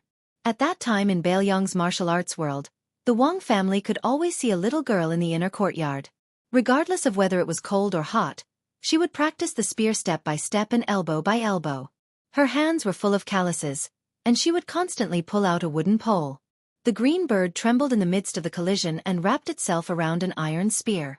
The tip of the spear in its hand drew a majestic circle, and a knight's entire head was taken off. She kicked the abdomen of a warhorse that brushed past her, and the rider and horse were thrown 3 to 4 feet away. In the midst of the attack, she tiptoed and dodged the stabbing of the two spears. Her palm slid to the middle of instant, and the spear rotated in a big circle. The big circle had the same arc as Instant's spear, swinging in the air like a horse rope. After the momentum was accumulated to perfection, with Instant as the center of the circle, within 20 steps, 3 riders, including their armor and warhorses, were cut off. Some were cut off at the waist, and some were beheaded. Qing Niao continued to charge forward with her back bent. In an instant, she happened to fly beside her hand. She struck out with her spear and stopped 3 inches in front of a knight's face. Before the knight could secretly rejoice that this woman who killed people like scything flax had exhausted her qi, the bystanders only saw his face collapse. It was a horrible sight. Blue Bird patted the shaft of her spear lightly, and Instant circled behind her, blocking a sharp iron spear that was chopping down like a knife. The arc could kill people, but it could also be used for defense. With her back facing the rider, she knocked on the spear with both arms, and Instant spear immediately hit the rider's chest. Blue Bird turned around and took a big step back with her right foot. The moment she grasped the rebounded spear, it changed from horizontal to vertical, and stabbed a big hole in the abdomen of the pale-faced rider. Blue Bird lifted her spear slightly, and the huge force caused the rider who was still alive to fly into the sky. She pulled out her spear and poked and stirred again and again, and the armored soldier's corpse exploded. Around her, there were only a few riders who could stand. The remaining few riders looked at each other and they were all ready to fight to the death. Blue Bird looked at the storm on the other side of the stream from the corner of her eyes. She had to kill them faster. Su Beiji even wanted to die. The scholar who didn't believe in ghosts and gods was now grabbed by the 4 arms of an otherworldly creature that looked like a red bat and hung on a big tree far away from the danger zone. Previously, when he looked at it from afar, the red-robed nascent soul always showed its face and its 4 arms were all tucked into its big sleeves. Now, Su Beiji looked at the compassionate face of Ksitigarbha Bodhisattva from a close distance, and he could clearly feel its 4 arms. He silently closed his eyes. He once argued with his grandpa about the annotation of the 7 words, Confucius does not speak of strange forces and gods. Su Beiji had the same opinion as the Confucians of the past. He translated strange forces and gods into strange forces and rebellions. Su Beiji thought that it should not be simply based on the Confucians' criticism of the school of Moism's worship of ghosts and gods. Strange forces and rebellions were not side by side, but separated. Strange was used as a verb, and gods referred to the mind. At this moment, Su Beiji felt that he had made a big mistake. He was chanting scriptures and mantras. Chapter 640. The otherworldly item didn't pay any attention to the scholar, who looked like he had fallen into an ice cellar. Its happy face looked into the distance as if it was hesitating whether to help or not. The otherworldly item with the green python armor under the wide sleeves of its vermilion robe threw away the burden in its hand and threw Su Beiji to the ground. Its delicate body, which could be considered exquisite even if one didn't look at its 2 faces and 4 arms, slowly floated up until it was above the branch at the top. Its wide sleeve swayed, setting off the snow-white and eye-catching bare feet. Su Beiji coincidentally raised her head and saw this scene. She shuddered even more. Could it really be a ghost that had escaped from Fengdu? Yuanying twisted its neck stiffly. In its vision, there were many soldiers who had abandoned their horses and were advancing up the mountain like a swarm of locusts. The otherworldly item rubbed its belly and burped. Ordinary people burped when they were full, but it only burped when it was hungry. On the stream, Raccoon Diwu sneered, "Let's see how long you can hide." The mountain master of Mount Tibbing was truly enraged. He threw the dragon tendon behind him. When he crushed the horse's back, he pulled out his saber. The scabbard with the golden thread attached to it was left near the dead horse. It was stuck in the ground. With this throw, the dragon tendon returned to its scabbard. Raccoon Diwu wasn't famous for its knife skills. Since it had broken Deng Mao's spear with its bare hands, it was clear that something was wrong. After Raccoon Diwu abandoned its knife, it glanced at the undulating stream downstream and sneered. It no longer floated above the stream and dived into the water like Su Fengnian. Su Fengnian finally appeared. His whole body was soaked, and he was holding the spring and autumn sword with sword aura like the wind. The stream quickly retreated from the top of his head to his waist and knees. In the end, only the water stains were left on the soles of his feet. There was no way out and nowhere to hide. The area occupied by Raccoon Diwu became the dividing line. The stream was blocked by the purple-clothed man and couldn't get close to the line. The turbulent and turbid stream stopped behind him and continued to spread to both sides. The stream was baring its fangs and brandishing its claws, like a yellow dragon that could devour people at any time. Su Fengnian did something that made Raccoon Diwu feel strange. He put the spring and autumn sword back into its scabbard. The scabbard meant Raccoon Diwu had something to rely on. The sword returned to its scabbard. Was he in a hurry to reincarnate? Raccoon Diwu ran forward in big strides like thunder. With every step the man took, the stream behind him moved 1 step forward. Su Fengnian retracted his palm with his palm facing inwards and pushed out with his palm facing outwards. The 12 flying swords formed a semicircular sword. It was created with the method of tying the black strands, which gave it the rather resounding name of the lightning pool.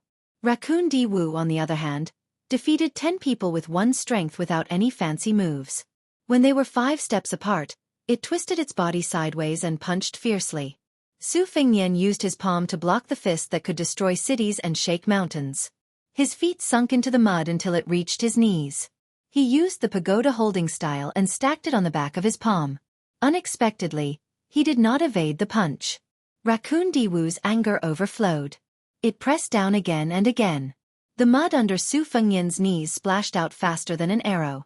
The stream behind Raccoon Diwu swayed violently. Su Fengnian's sword formation condensed and did not disperse. It was not to make an unnecessary attack, but to borrow the sword embryo of the 12 flying swords to support the big yellow courtyard. The man and the sword formation were in harmony. Raccoon Diwu kicked out. The expressionless Su Fengnian's right palm slapped down, while his left palm pushed towards Raccoon Diwu's chest. It did not disperse the kick, nor did it touch Raccoon Diwu's purple clothes. Su Fengnian only dissipated some of the force, but it was in vain as he slid backward. His feet and the knife cut a gully at the bottom of the stream.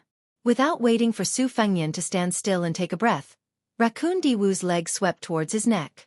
Su Fengnian tilted his shoulder and blocked with both hands.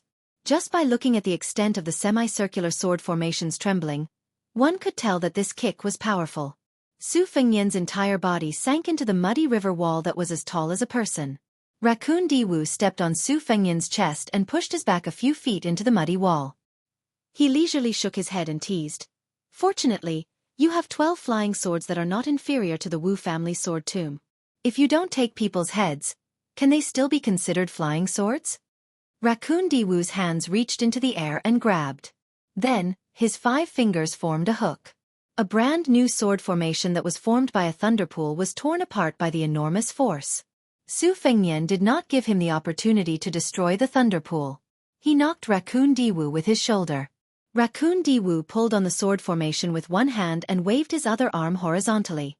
Su Fengnian's chi dynamic that was sent flying to the side suddenly lost its traction with the sword formation. Raccoon Diwu stomped on the ground and leaped high. He struck with his elbow towards Su Fengnian, who had not yet stabilized his body. A huge pit that was more than 10 feet wide and 10 feet long appeared at the bottom of the river. This was the result of Su Fengnian using Fata Morgana to reduce 80 to 90% of Raccoon Diwu's elbow force. Raccoon Diwu laughed sinisterly. "You dare to challenge me with just this weight?" Raccoon Diwu stood still. He no longer chased after Su Fengnian, who was in a sorry state. He pulled out a mighty stance of a celestial being throwing a cauldron and threw a punch in the air. Su Fengnian's chi dynamic speed climbed to the peak since he started practicing martial arts. Both of his hands drew circles, but he was still unable to completely eliminate the strong wind from this punch. After his body was hit, he bent like a bow. Black blood seeped out from the corner of Su Fengnian's mouth. He said in a muffled voice, "I once whipped a famous horse while drunk." Raccoon Diwu mercilessly unleashed a crushing attack. At the bottom of the river, the purple-clothed swordsman was shining brightly. He continuously attacked and retreated. At the bottom of the river, he had already fought for a distance of 1 li. Raccoon Diwu did not even hear Su Fengnian's next sentence clearly. "I once threw away 1,000 gold coins when I was young." Raccoon Diwu seized an opportunity to grab Su Fengnian's legs and threw him into the river behind him. Su Fengnian's body cut through the turbulent river water. He cut through more than half a li in one breath. Su Fengnian knelt on one knee and flicked the Spring and Autumn sword scabbard on his back. "I once changed Spring and Autumn for Spring Thunder." The Spring and Autumn sword flew out together with the scabbard and pierced towards a traveling bag. Su Fengnian unsheathed the Spring Thunder in his hand. After Su Fengnian stood up straight, he bent his knees slightly and put 2 fingers on his right hand together. The tip of the Spring Thunder in his left hand pointed directly at Raccoon Diwu. "I, Zhang Shidi kill Xian Finger." Chapter 641. The blade in his left hand. The stream flowed down on both sides. The fifth raccoon was like a mainstay. It squinted its eyes at the young swordsman who was accumulating power. According to the mountain master's style of doing things 20 years ago, he should have broken the momentum early and killed him in one fell swoop. However, when the fifth raccoon reached the mysterious finger realm, his vision suddenly became clear. It was as if a long scroll had been opened. The content was to prove immortality. The first part of the scroll asked for immortality. The tail of the scroll pointed to immortality. After flipping through the scroll for more than 10 years, the fifth raccoon was influenced by the realm. There were subtle changes in its temperament and it became calmer. This did not mean that the fifth raccoon was beginning to be good.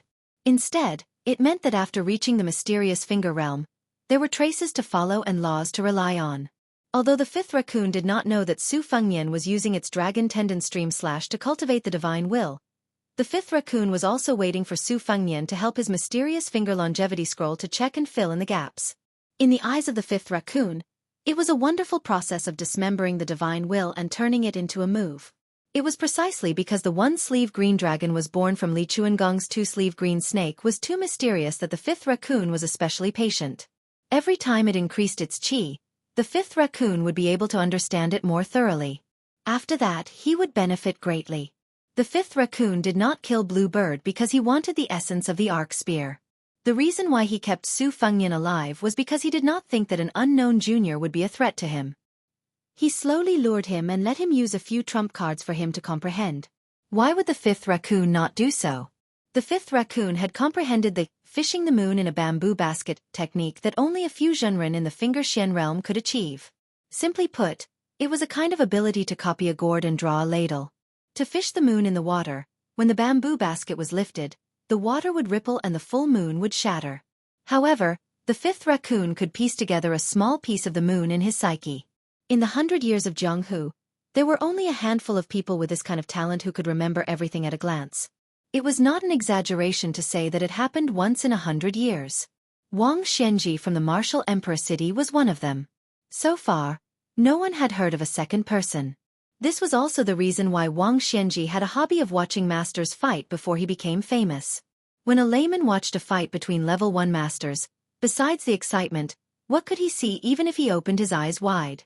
As for the fifth raccoon's Xian Finger, It was the hard work of dripping water to penetrate a stone. Only after reading it 100 times would its meaning be revealed. In addition to its unique talent and various opportunities, only then would it be able to attain Xian Finger. The saber momentum was like a flood that filled a lake. Fortunately, there was no one watching the battle. Otherwise, the fifth raccoon's next move would definitely stupefy everyone. The fifth raccoon imitated Su Fengnian and bent his knees slightly. He made a saber gesture and pointed it at Su Fengnian. However, the fifth raccoon quickly dispelled the idea of applying what he had just learned. It was not difficult to make it look similar, but it was unexpectedly difficult to make it resemble the spirit. This made the fifth raccoon somewhat puzzled. What kind of saber technique could make him, who was already at the Finger Xian realm, find it difficult to imitate? The fifth raccoon originally thought that a junior who had just entered the Vajra realm would be able to grasp 80% of the spirit easily. It seemed that it had underestimated this brat who cultivated both saber and sword. The moment the fifth raccoon sheathed his saber, the Spring Thunder Saber Sleeve Green Dragon suddenly swept in front of the mountain master of the weapon-raising mountain. It was unclear whether it was a saber technique or a sword intent. The fifth raccoon's eyes was filled with green chi that covered the sky and earth. It had the aura of surging 3,000 miles in one breath. The green dragon's head pounced towards the fifth raccoon. Its body was several hundred feet long. It rolled and charged, bringing with it the muddy yellow stream water. It was just like the green dragon drinking water. Wherever the green dragon went, the stream water would be sucked out of the stream. It either merged with the green dragon's body to make its scales or was swept to the shore. This made the green dragon sleeve green dragon situation astonishing. Not to mention the lethality, it was full of spirit. The fifth raccoon was secretly surprised and decided to get rid of this brat. This new talent of the Jianghu might be qualified to compete with him for the 10 precious chairs of the 10 people of the world in the future. Controlling a sword was different from controlling a sword that was as different as heaven and earth. However, a normal swordsman who could control a sword for several feet was considered a master. However, there were exceptions. The Wu family's sword tomb had an exaggerated saying of a child controlling a sword to pierce a butterfly. Therefore, to the experienced and knowledgeable fifth raccoon, the Su Fengnian's flying sword to injure people was not considered a shocking technique. However, this green dragon sleeve blade that the fifth raccoon could not copy was a different matter. The fifth raccoon revealed a serious expression for the first time. He extended his palm and blocked the green dragon's head. He only slid back a few feet with his left leg. The green and yellow green dragon sleeve blade swayed ferociously. The space in front of the fifth raccoon seemed to be swaying in the wind and rain. The fifth raccoon had no choice but to use his left fist to smash the green dragon's head that had condensed its chi. The huge head fell to the bottom of the stream with a loud bang. A deep well was forcefully dug out and the stream water continuously flowed into it. The 3 feet green dragon sword and 3 feet chi. Every time it got closer, it would kill 30 feet. The real killing move was revealed after the fifth raccoon smashed the leaking chi. The spring thunderblade that had been pointed at the fifth raccoon was only 5 feet away. The wide purple robe shook violently. The hair on the fifth raccoon's temples fluttered backwards. His right hand bent 2 fingers and clamped the spring thunderblade's tip. Mysterious finger, mysterious finger. This was the supreme supernatural power of bending one's fingers to knock on longevity.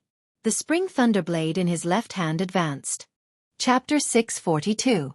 This time, Raccoon Diwu was forced to retreat a few feet. During that time, he tapped the blade more than 100 times. With each tap, the sound of thunder could be heard from somewhere near the two of them. In the blink of an eye, there were 100 claps of thunder. Raccoon Diwu flicked his finger and tapped on the spring thunder every time. He tapped on the longevity and tapped on the gaps in Su Fengnian's chi circulation. As long as there was a trace, Raccoon Diwu would be able to seize the opportunity. Not only would he be unable to discard his blade, but he would also be able to break all of his meridians and shatter all of his acupoints. What made Raccoon Diwu shocked was that the young man in front of him was not only unconventional in the way of the sword, his blade was even more ferocious. The crucial point was that his chi circulation was abundant to an unimaginable degree. Raccoon Diwu, who was a late bloomer, admitted that at the young man's age, his chi circulation was not even half complete. With a flick of his finger, Raccoon Diwu was unable to grasp the slightest flaw. This made Raccoon Diwu furious. He glared and shouted. He no longer blocked the spring thunderblade head-on. Su Fengnian, who had his eyes closed all this time, twisted his wrist. The spring thunder spun in his left palm and slashed at Raccoon Diwoo's waist. One life for one life. Su Fengnian dared to do it, but Raccoon Diwoo was not willing to do it. Raccoon Diwoo's body twisted like a loose coil. However, the punch that had lost most of its sharpness still smashed onto Su Fengnian's head. At the same time, Su Fengnian returned the punch. His body swayed like a bell on Mount Wudong. He did not fall and took the opportunity to step on Raccoon Diwoo's chest again. This time, compared to the first time, it was much more ferocious. The purple-clothed mountain master, who had been strolling leisurely, was also kicked to the point that her body became unstable. Su Fengnian, who had his eyes closed, retreated a few steps. He did not suffer any serious injuries. This was all thanks to the golden lotus nurtured by the great yellow courtyard. 108 golden lotuses bloomed at once. 54 golden lotuses withered in an instant. 54 golden lotuses bloomed in an instant. Raccoon Diwoo had the mentality of not sitting in the hall. He did not think that he would put himself in danger. Su Fengnian, on the other hand, was truly going all out from the very beginning. The reason why the longevity lotus could bloom again was because Su Fengnian had risked his life to nurture it. Spring lightning was no longer in his hand, but the next move did not require him to hold a sword. Su Fengnian gently pressed his hands down. The spring thunder behind the fifth raccoon floated up.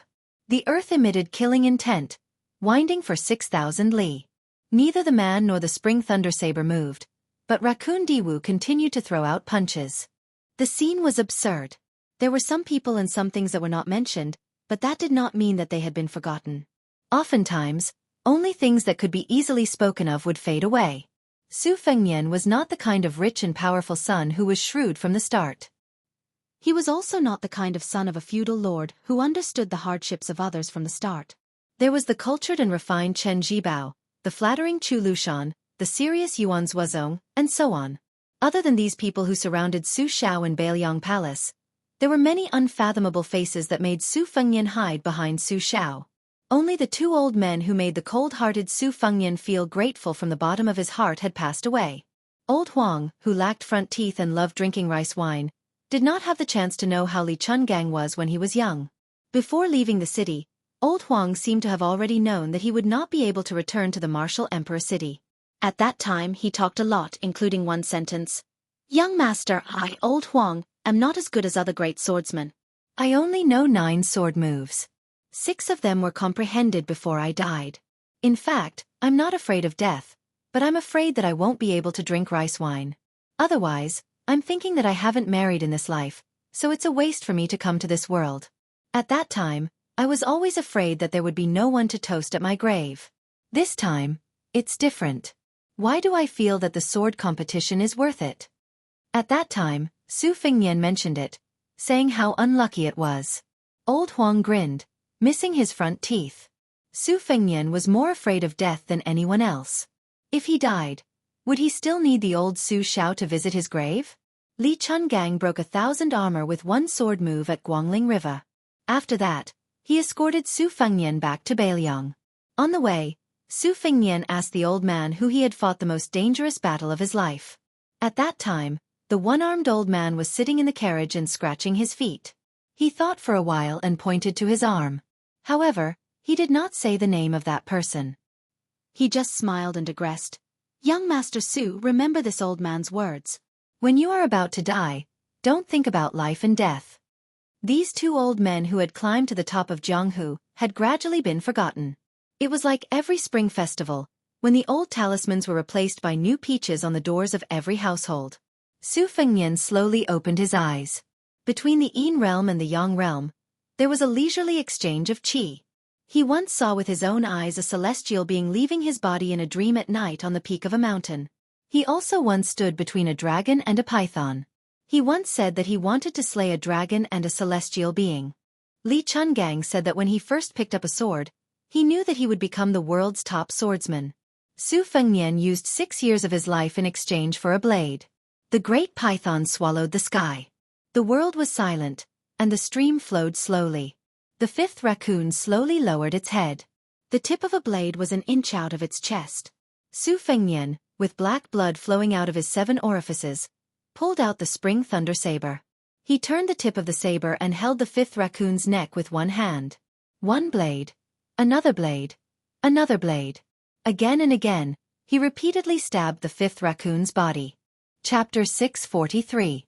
As expected of a martial artist at the pinnacle of the Finger Xian realm. Other than the near-fatal strike that pierced through the heart, the fifth raccoon's expression did not change at all in the following strikes. He merely looked down indifferently at the young man who seemed to be possessed by the devil. However, the fifth raccoon's Vajra physique was destroyed by the initial strike. The tricky part was that it was similar to a willow branch bursting with murderous intent. The fifth raccoon's boundless inner energy was unable to gather the scattered chi in a short period of time. It was as if the sword immortal had carved out several ravines and diverted them. Furthermore, the fifth raccoon's later strikes were all meticulous. They were all aimed at the key acupuncture points, like a river flowing in and diverting the flow, digging a few large wells. Although the fifth raccoon did not show any signs of weakness, he knew that he had truly failed miserably this time. The mountain master of Troop Raising Mountain said hoarsely, "How did the last strike come about?" Su Fengnian looked coldly at the Finger Xian realm expert. He did not say anything and only gave him another strike. This strike was not easy to come by. It was unimaginable to outsiders. He borrowed Li Chuangong's 2 sleeves green snake and sword to open the gate of heaven, borrowed Old Huang's 9 swords, borrowed Dong Tai and the devil Luo Yang from the battle outside Dun Huang, borrowed Dragon Tree Monk's lion's roar in the canyon, and even borrowed dragon slaying in his dream on the mountaintop that night. Everything he had seen with his own eyes was integrated into that strike. When the Longhu celestial master Zhao Shituan visited Bailiang Palace for the first time, he had privately told Su Fengnian his fortune. However, he did not say anything outright. He only said that if His Royal Highness did not meet with a calamity, it would not be a problem for him to live for 60 years. Su Fengnian didn't really believe in these prophecies, but for someone who was most familiar with the pros and cons of going against the flow of the Great Yellow Court, Su Fengnian weighed this knife in his mind. He was afraid that he would lose about 6 years of his lifespan, which was originally 60 years. This made Su Fengnian, who never made a losing deal, think about it and give the fifth raccoon another knife. "You and I both know very well that you can only leave the Ro Ran mountain range alive if you do not kill me. That's because 800 armored soldiers have already ascended the mountain. Even if you are possessed by a sword immortal, you will not be able to slay the Ro Ran garrison's constant stream of 6,000 cavalry. I'm afraid this is also the reason why you haven't taken my life yet." Su Fengnian grinned and poked another vital acupuncture point on the purple-clothed man.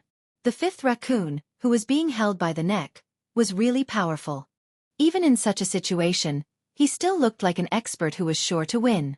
This kind of determination was really creepy.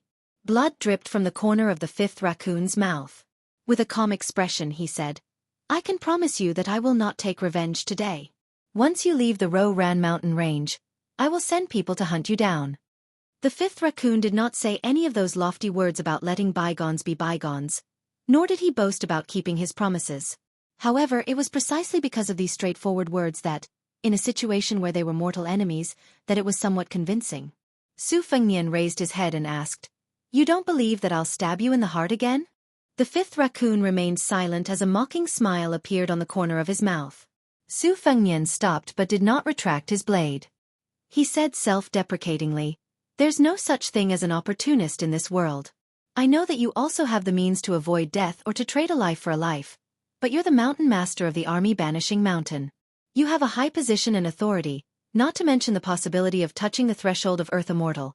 So don't think about dying together with a small character like me. This isn't a good deal at all. As for me, I'll still stab you without hesitation. You're a magnanimous person, so please forgive me. Otherwise, once you reconnect your Chi-Ji, I won't be a match for you no matter what." The fifth raccoon laughed until he started coughing. However, he still nodded his head, displaying the bearing of an ambitious and ruthless person. Su Fengnian lamented in his heart. Could he not be so infuriating that he could still talk and laugh after suffering such a heavy injury? While lamenting, he gently released his grip and allowed the fifth raccoon to land on the ground. However, the spring thunderblade had already pierced into the purple-clothed man's juk acupuncture point, and he did not plan to pull it out. Only by doing so could Su Fengnian be at ease. If not for the fact that they were in the fifth raccoon's territory, Su Fengnian would have pierced through all the acupuncture points on this fellow's body. The otherworldly nascent soul had returned while rubbing its belly. Its mouth was scarlet red, but it was the blood of the ruined soldiers. It looked like it had eaten its fill. It carried Su Beiji back from the forest. Bluebird put away the luggage and carried it on her back. The 3 great Qin steel swords were also returned to their sheaths. Caution is the parent of safety. Su Fengnian put away the 9 flying swords in his sleeves. The 3 Taya Morning Dew golden strands of sword embryo were nailed into the 5th raccoon's 3 major acupuncture points, the Xuanji Dovetail Divine Watchtower. Together with the Spring Thunderblade, they completely suppressed the 5th raccoon's Qi Si. The Mountain Lord of the Army Carrying Mountains smiled faintly. He did not resist and allowed this cautious young man to lay out his plan. The more composed the 5th raccoon, whose luxurious purple clothes were in tatters, was, the more cautious Su Fengnian became. Without needing Su Fengnian to say anything, the 5th raccoon waved his hand and signaled the soldiers surrounding them to retreat. The group descended the mountain and walked to the foot of the mountain. The Mountain Lord of the Army Carrying Mountains retainers brought over 4 warhorses according to the 5th raccoon's order. After confirming that they had not been tampered with, Su Fengnian and the 5th raccoon rode on the same horse. Then, they asked for 4 more warhorses from the Ruran cavalry. Bluebird and the otherworldly item Su Beiji each rode a warhorse and followed closely behind. The 5th raccoon had no intention of letting the Ruran cavalry tail them. He ordered this cavalry troop that had been attacked by the otherworldly item to stay at the foot of the mountain. He urged his horse to gallop down south. Chapter 644. Diwu Raccoon seemed to be on a leisurely journey as he laughed softly. Wang Xiu got a daughter at an old age and took in Chen Jibao, a closed-door disciple.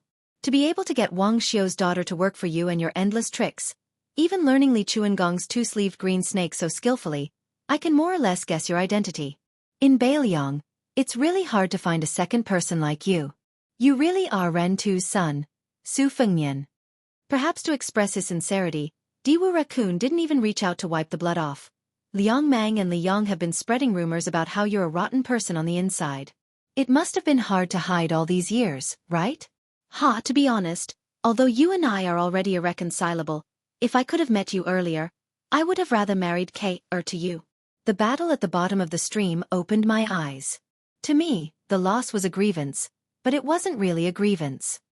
Su Fengnian's tone was flat. The ride was bumpy and you even had a knife in your body. Even if you're the big Shen finger, wouldn't it be better to speak less and suffer less? The burly purple robe said. This bit of suffering is nothing. I rarely ask the same question twice, but I'm really curious about that last knife of yours. Su Fengnian, who had been paying attention to his surroundings, didn't pay attention to this at all. He frowned and asked, You didn't even take the eye of a 6-year-old slave? Are you really going to generously let me leave the southern foot of the Ruran mountain? Diwu Raccoon's face was full of ridicule, his tone colder. Why would I need to play tricks with you? A loss is a loss. Su Fengnian asked, Aren't you afraid that once we reach a secluded place, I'll completely end your life? Diwu Raccoon laughed. Su Fengnian, oh Su Fengnian, if you really dare, why don't you give it a try? Su Fengnian laughed along with him.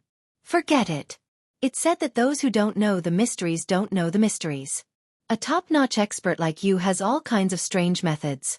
Earlier, when I was certain to die, I naturally dared to risk my life against you. Now that I have a chance to live, I'm not willing to drag the emperor down from his horse. The 5th raccoon clicked its tongue and said, The hereditary king of Bailiang, Su Fengnian, how am I going to kill you in the future? Su Fengnian smiled and asked, Are you regretting it? The 5th raccoon looked at the rare green and yellow rice fields in Baimang on both sides of the road and said softly, It's more interesting to kill them like that. Don't forget that I'm also the general of Baimang. From the Ruran Mountains to the Bailiang border, it's practically a flat stretch of land. Suddenly the 5th raccoon said, I heard that at the end of the Liangong corridor, close to the Western Highlands, there is a group of 60,000 barbarians with a complicated composition. They have always refused to be educated. They carry their swords and mount their horses. That year they were all banished by the poisonous warrior Li Yishan? Su Fengnian was puzzled and asked, What are you trying to say? The 5th raccoon fell into deep thought. The horses galloped for the whole night without stopping. When the sun rose, they could no longer see the fertile land of the Ruran Mountains. All they could see was desolation.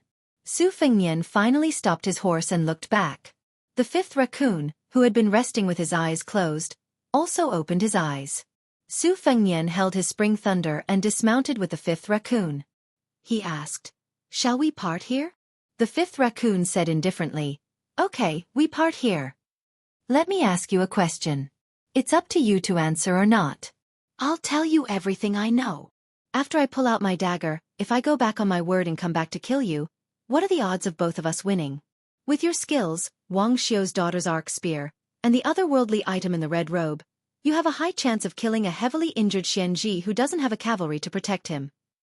Then what about the 3 foreign dignitaries of the army raising mountain who are secretly following you? You know about them?" The fifth raccoon, whose secret was exposed, laughed loudly. "Even. This way we can part on good terms." Su Fengnian also laughed. Could it be that they wanted to forget their enmity with a smile? With his back facing Su Fengnian, the fifth raccoon's eyes gradually turned red and purple. However, the circulation of his breath did not change at all. The leader of the army raising mountain, who had never suffered such humiliation in his life, had endured it all the way. How could he not give the future king of Bailiang a parting gift?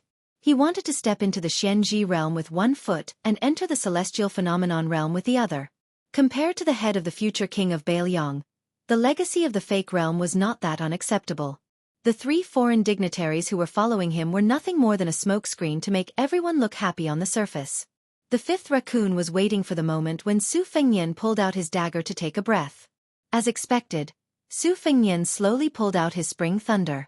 As soon as the spring thunder left his body, without waiting for Su Fengnian to retrieve the 3 flying swords, the Taya Morning Dew golden strands took the initiative to explode out of his body.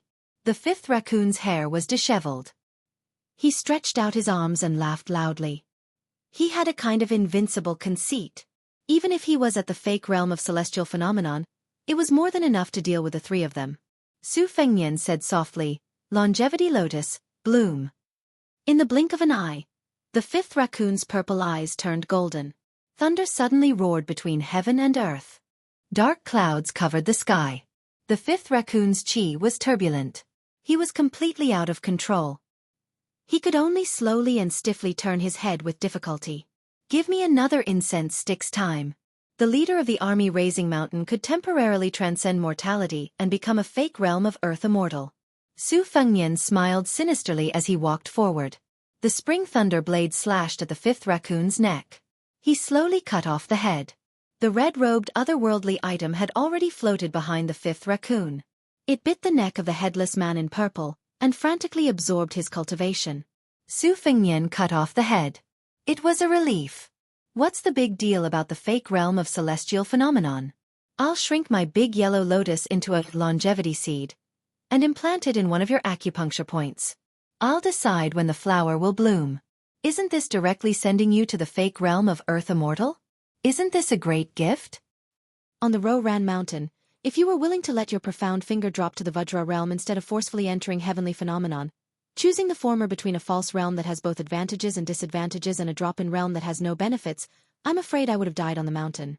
So what if you're a mysterious finger expert? You think you can come up with a foolproof plan and not suffer any losses? I've already sacrificed 6 years of my lifespan. Even the big yellow lotus is gone. Fifth raccoon, if you don't deserve to die, who should? Su Fengnian muttered to himself. He looked at the head in his hand and then at the floating otherworldly item whose red robe was fluttering in the wind. There was one less mysterious finger expert in the world. There was one more mysterious finger expert. At the same time, Su Fengnian's realm dropped. However, he did not drop from the initial stage of Great Vajra to the second stage. Instead, he fell to the fake mysterious finger realm. Chapter 645. The otherworldly item, which had absorbed Raccoon Diwu's cultivation, suddenly received a great fortune. Its joyful face actually had some spiritual aura. It rolled up its sleeves and its body flew backward. Like a big red bat, the otherworldly item in the red robe flew toward the 3 foreign dignitaries of Troop Raising Mountain who were hiding in the distance. Su Beiji could only hear extremely tragic tearing sounds and howls of grief. Su Beiji witnessed this inexplicable deathmatch with his own eyes. It was as if he had fallen into the clouds. There were too many problems piled up one after another, making it hard for him to breathe. Su Beiji saw that Su Fengnian was on the verge of collapsing. Bluebird flew behind him. She didn't support him and only stood back to back. Her body slightly leaned forward so that Su Fengnian wouldn't fall to the ground. Su Beiji's heart was filled with sorrow. Where could he find such a pair of master and servant again? With his back against Bluebird, Su Fengnian stretched out his hand to wipe away the dirty blood that was as dark as thick ink on his face. He didn't try to circulate his qi to treat his injuries in vain. The big yellow courtyard was no longer there. As the primer for immortality was implanted into Raccoon Diwu's body, it was now empty. Just as he was about to say something, the spring thunder saber in his left hand gently fell to the ground. Before Su Fengnian fainted, he still couldn't tell Bluebird to be careful of that otherworldly item. He didn't know how much time had passed. Su Fengnian was half asleep and half awake. In a trance, he only felt that he was in a small pond filled with lotuses. Unfortunately, they were only withered old lotuses. Otherwise, looking at the purple and golden petals on the lotus leaves and the pond full of blooming lotuses, it would definitely be a pleasant sight. Only then did Su Fengnian remember that it was autumn. He only knew that he was in the lotus pond, but he did not know whether he was sitting cross-legged in the water or floating on top of the pond. It was as if his 7 souls and 6 spirits were like a pond of withered lotuses. Su Fengnian stared aimlessly at the pond. During this period, there was heavy rain of soybeans in the early autumn, wind in the late autumn blowing the lotus leaves, and then heavy snow in the winter. The lotus leaves in the pond were all destroyed. Finally, when spring came, Su Fengnian saw a lotus slowly rising from the empty and lonely pond. There was only a small purple lotus. Although it was only a small flower bone and was far from budding, Su Fengnian was sincerely happy. He remembered the joy of hanging a new peach talisman when he was young. When he first entered Bailiang, the Ministry of Revenue and the Imperial Clan Office pushed each other to the side. They were not even willing to spend tens of thousands of taels of silver as a token. Su Xiao used his own money to build a large-scale vassal manor on Qingliang. When the vassal manor was completed, the contents of the Spring Festival couplets were written by Li Yishan and then written by Su Fengnian. The couplets that left the deepest impression on him were the 6 words, Jia, Chongchun, Qing, and Yu. Su Fengnian stared blankly at the flower bud that was swaying in the breeze, but it refused to bloom. Su Fengnian waited and waited until he had a splitting headache. When he suddenly opened his eyes, there was no longer a small pond and a lone lotus. All he saw was Bluebird's haggard face. Seeing His Royal Highness waking up, Bluebird's eyes that had lost their moisture regained a trace of life. Su Fengnian found himself lying on a hard plank bed with 2 sheets. Bluebird said softly, "Young master, we have already passed through Jintoad province, but Su Beiji said that we could not go straight south, so we took a detour. Now we are on Yanjia Lake that borders Gusai and Longyi provinces." Su Fengnian asked, "How many days have I slept?" Bluebird said mournfully, 6 days and 6 nights. Su Fengnian let out a long breath. His entire body was sore and aching. It was good that he was still in pain. It was a good sign. Fortunately, he did not immediately become a cripple. Su Fengnian sat up. Bluebird helped him put on his outer robe. Su Fengnian walked out of the cabin and stood in the corridor, holding on to the railing. "I know what you are thinking. Are you blaming yourself for causing me to provoke the 5th raccoon? Actually, there is no need for that. It's like a person who has never had a small illness or disaster. If he really gets sick, he probably won't be able to get through it after just one time. It's not as long as those fellows who often get sick all year round. Besides, before I entered Baimang, I had thought of raising my blade all the way until I could finally use it on a finger-profound realm expert. Killing a devil Xialing whose realm had dropped wasn't satisfying enough." Bluebird did not say anything. Su Fengnian also knew that he was good at being harsh and sarcastic. Comforting others was really lame. He smiled and said, "Let me tell you a piece of good news. I am now at the finger-profound realm." Bluebird's hand, which had been carefully preparing to support Su Fengnian's frail body, trembled. Once one entered the finger-profound realm, it often meant that one would never be able to comprehend the true profound realm for the rest of their lives. One could fish up the moon with a bamboo basket in the finger-profound realm, but the finger-profound realm was like drawing water with a bamboo basket in the finger-profound realm. Chapter 646. Su Fengnian was too lazy to report only the good news and not the bad news. He said honestly, "Logically speaking, I have the Great Yellow Court and the favor of the Dragon Tree Monk. I have already entered the path of the Great Vajra.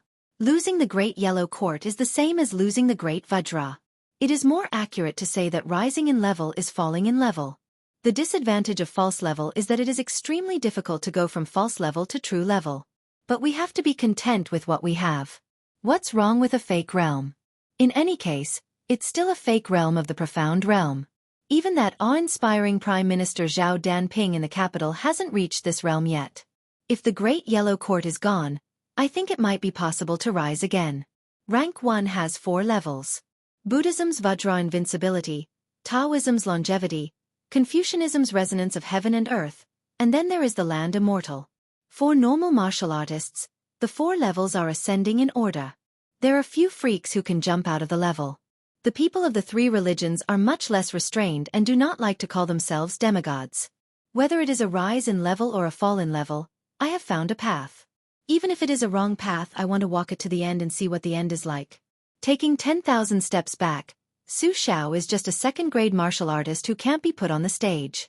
Some time ago, I had an argument with Su Beiji, and neither of us was convinced.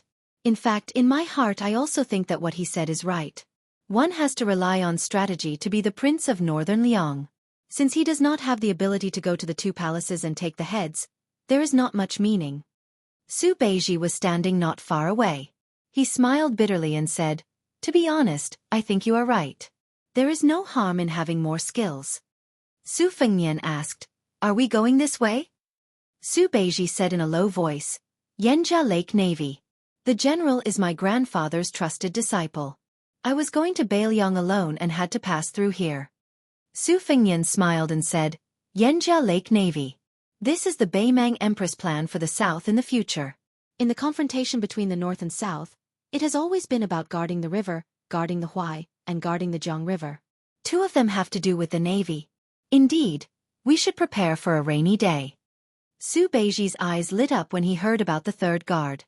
"Unfortunately," Su Fengnian said unhappily, "I don't have the energy to talk to you right now. Besides, the 3rd guard strategy was developed by my second sister. If you have any ideas, go argue with her when you get to Beiliang."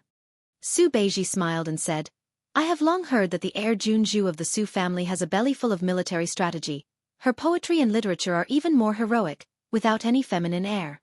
I admire you very much." Su Fengnian joked, "Let me give you a reminder. If you really meet my eccentric second sister, don't say such things. Be careful that you don't get killed by her sword." Su Beiji accepted his kind intentions and looked at the lake. He sighed and said, "My grandfather has always believed that the key to Beimang's future is to see whether Dong Zhuo or Hong Jingyan is to become the next Tuoba. This time, the sudden death of Raccoon Diwu at your hands has solved Dong Zhuo's urgent problem and eliminated his worries. After the battle at Huluku, Dong Zhuo was bound to have a rift with Raccoon Diwu. Raccoon Diwu once said that as long as he was alive, Dong Zhuo, as his son-in-law, could forget about extending his hands into Mount Tibing and the Ruren Mountains. Now, in order to appease Dong Zhuo, who has lost about 7,000 bodyguards, and in addition to the fact that she has always wanted to nurture a capable youth faction in the south, I reckon that the 26,000-strong cavalry from the Ruren 5 towns will all belong to Dong Zhuo. Dong Zhuo has always lacked heavy cavalry. With the Ruren cavalry, he will be like a tiger that has grown wings." Su Fengnian smiled and said, "Su Beiji, if Dong Zhuo wants to wrestle with Beiliang, I'm afraid it will take a few more years, right?" Su Beiji stared and said, "A man without foresight is bound to have immediate worries." Su Fengnian smiled and nodded, "You're right." Su Beiji felt like he had punched cotton. He felt extremely uncomfortable. He snorted coldly, turned around, and returned to the cabin to continue reading history. Su Fengnian leaned on the railing and saw an old-fashioned golden face staring at him. Su Fengnian extended his hand and knocked on its forehead. He smiled and said, "At least you still have some conscience. You didn't burn the bridge after crossing the river, nor did you add insult to injury." The otherworldly item stuck to the wall of the warship grinned. Such a lively and human-like expression gave Su Fengnian a fright. Su Fengnian asked, "Since you didn't leave, it means that I'm still a decent nourishing ingredient. There's still potential to be discovered? Good good. By the way, do you really want to go to Beiliang with me?" The Yuanying of the otherworldly item, who had reached the peak of the arcane finger realm, nodded stiffly. Su Fengnian smiled and said, "I've been scheming against Raccoon Diwu. It's called Evil People Will Be Dealt With by Evil People. But we're different. We're both straightforward people. Let me tell you something. As long as you escort me back to Baelyong, I'll give you the Great Qin Dynasty's green python armor. From now on, you can treat Baelyong Palace as your new nest. What do you think? The otherworldly item that had yet to speak seemed to want to use the Ksitigarbha Bodhisattva to change its happy appearance. Su Fengnian stopped it and laughed. Don't turn around. It's daytime and it's scary.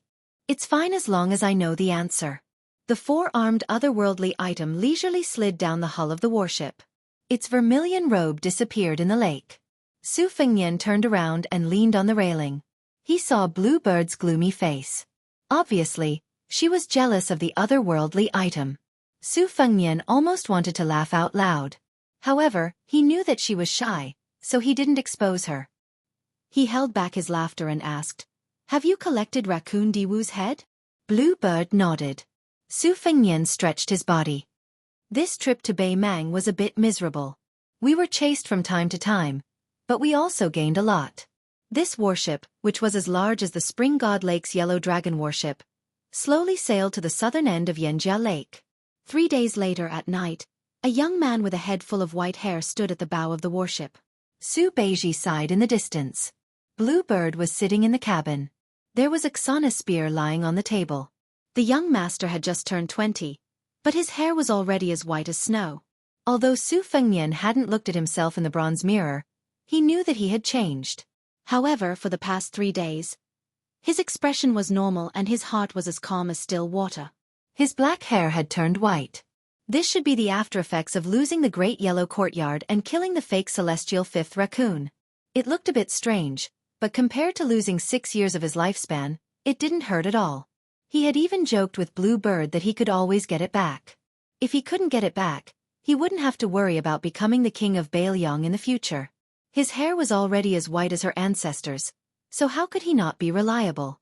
If he really couldn't do it, it would be easy to use the best dye to blacken his hair. Su Fengnian quietly looked at the moonlit lake. He believed that after stopping the warship, there wouldn't be too many waves. He could turn all the way to the southern part of the Dragon Waste and return to the Baelyong Palace before winter. Su Fengnian said softly, "Black armor, childhood sweetheart, morning dew, spring water, peach blossoms, moth eyebrows, vermilion bird, yellow tongue, swan ewe, gold thread, tai yi." It was like a general calling out brave soldiers on a general's platform. The 12 sword embryos flew out of his sleeves and hovered in the air. Dong Tai, who was already in the sword celestial realm but was still the most mysterious, would probably be shocked by Su Fengnian's godly speed of sword nurturing.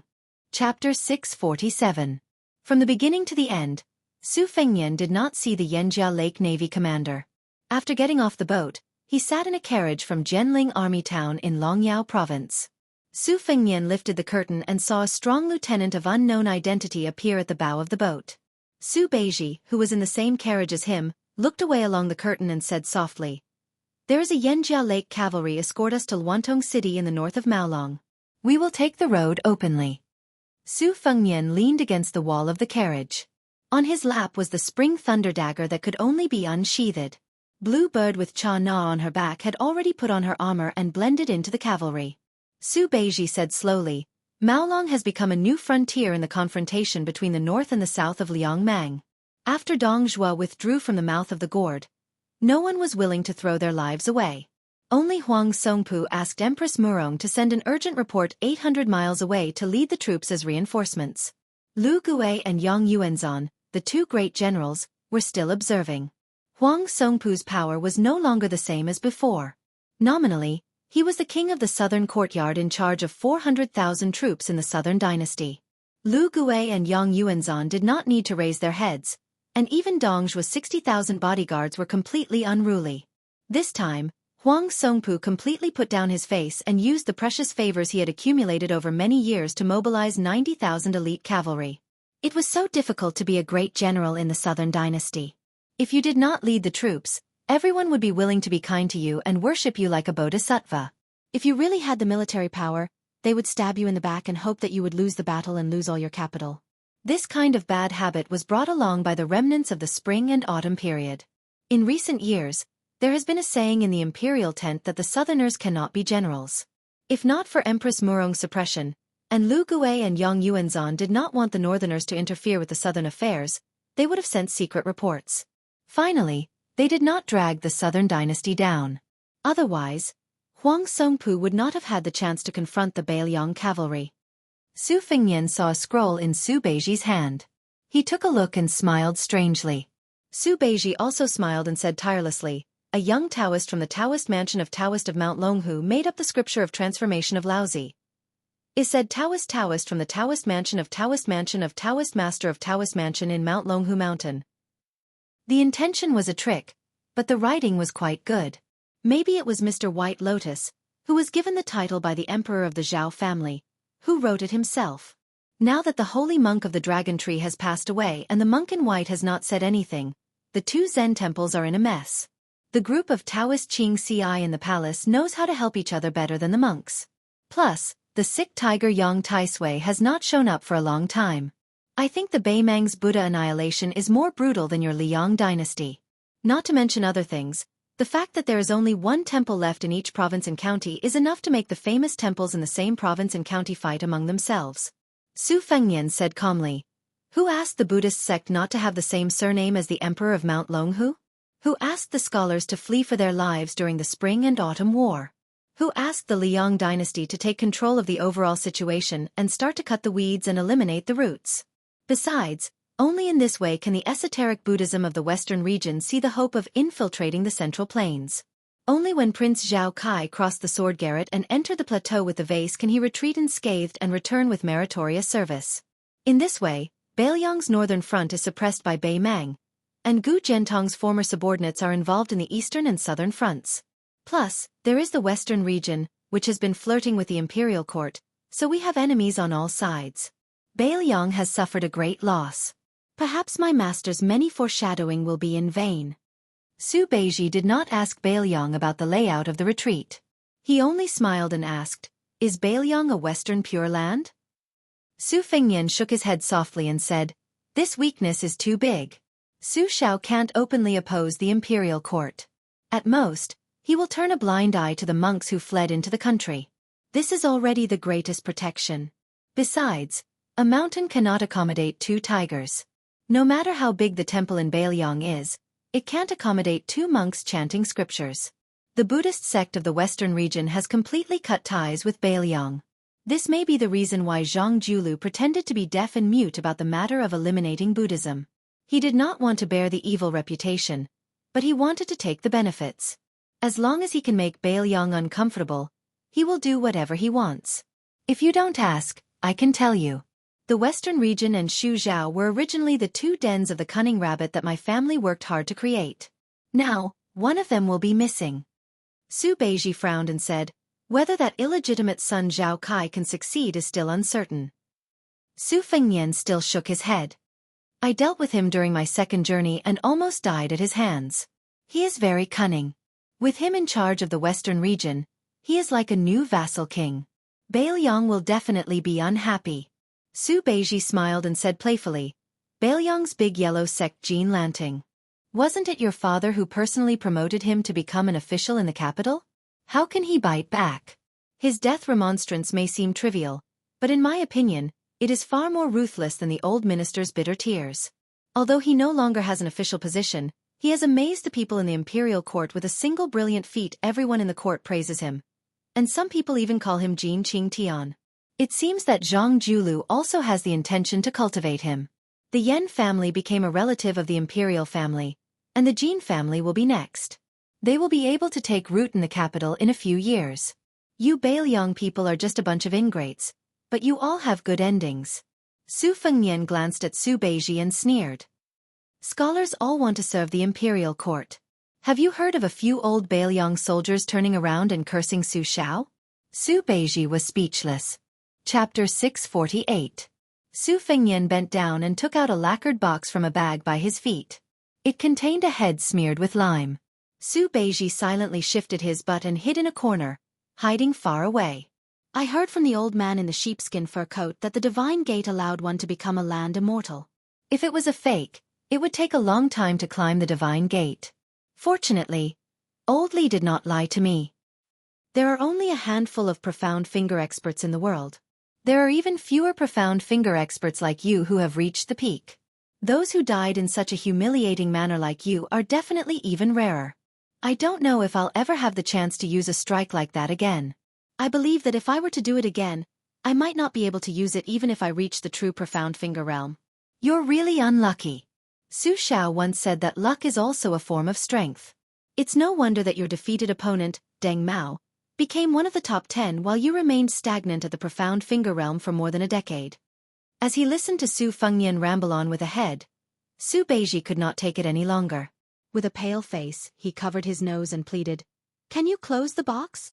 Su Fengnian lifted the box and handed it to Su Beiji, scaring Su Beiji so much that he slammed into the wall of the carriage.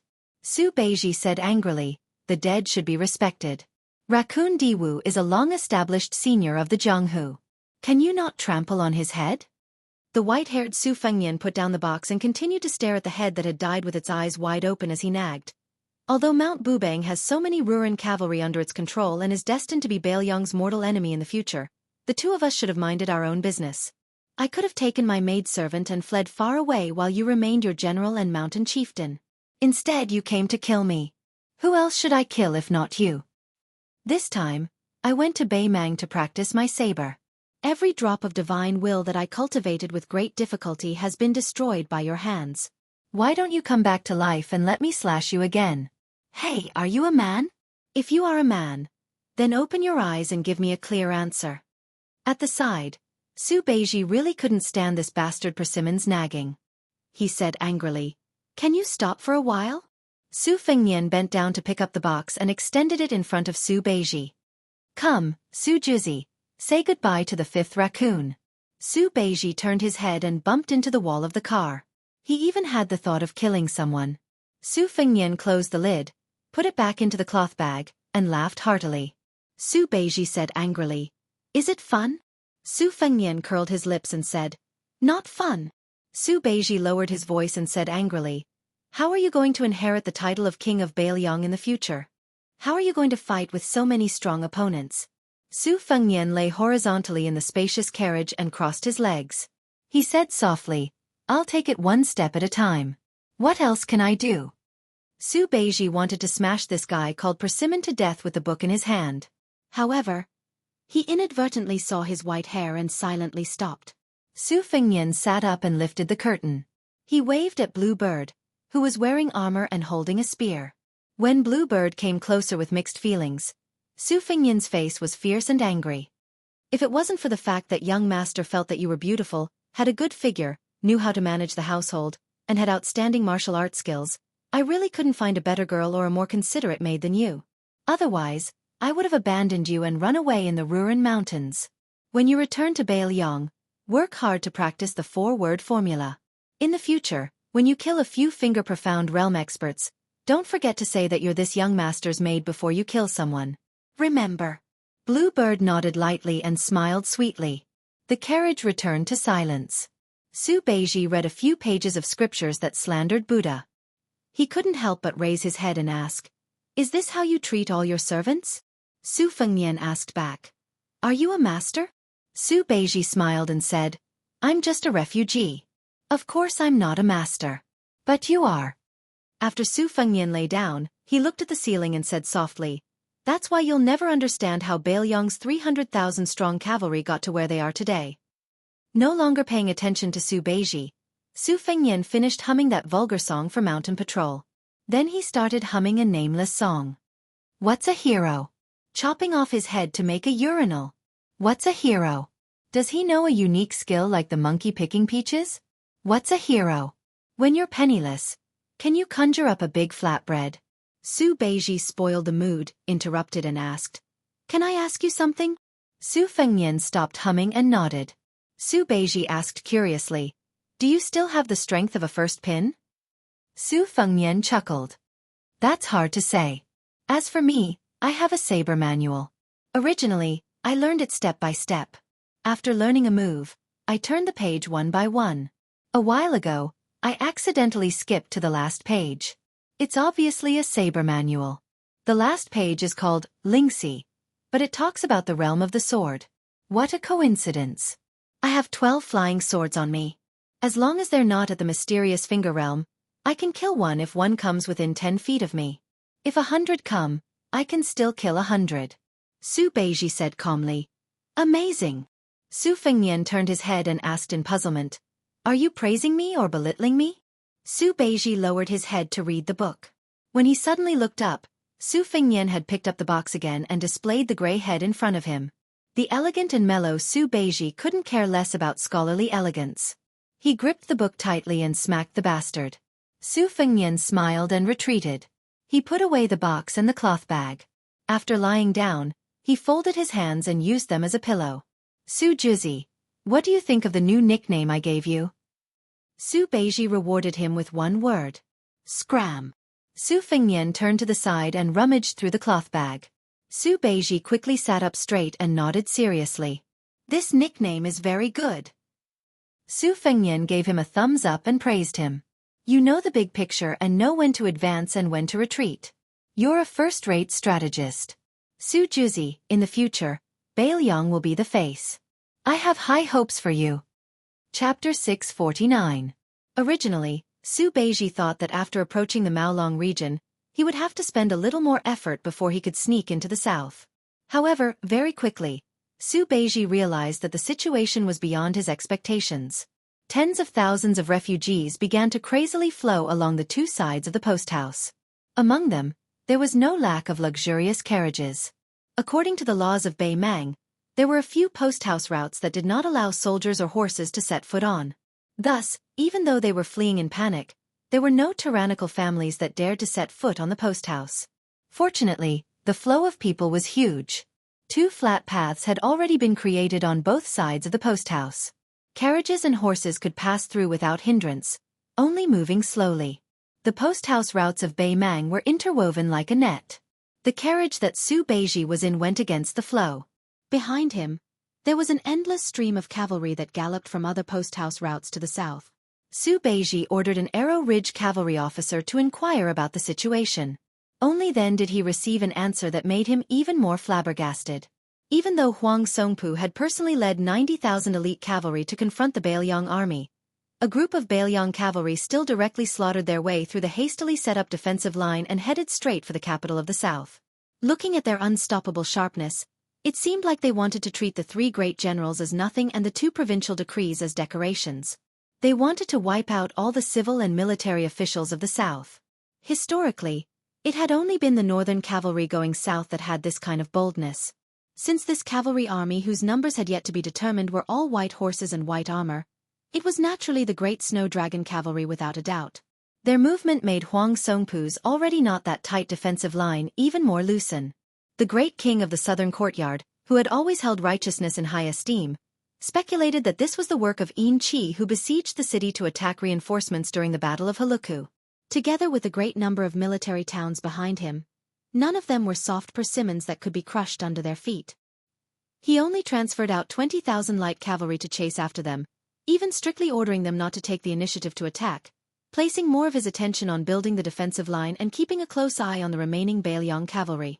Moreover, for the first time, he used his status as the great king of the southern courtyard, a status that many of the influential figures of the southern dynasty didn't treat too seriously, to give Gu Serong and the other 2 provinces 2 sets of military orders that left no room for leeway.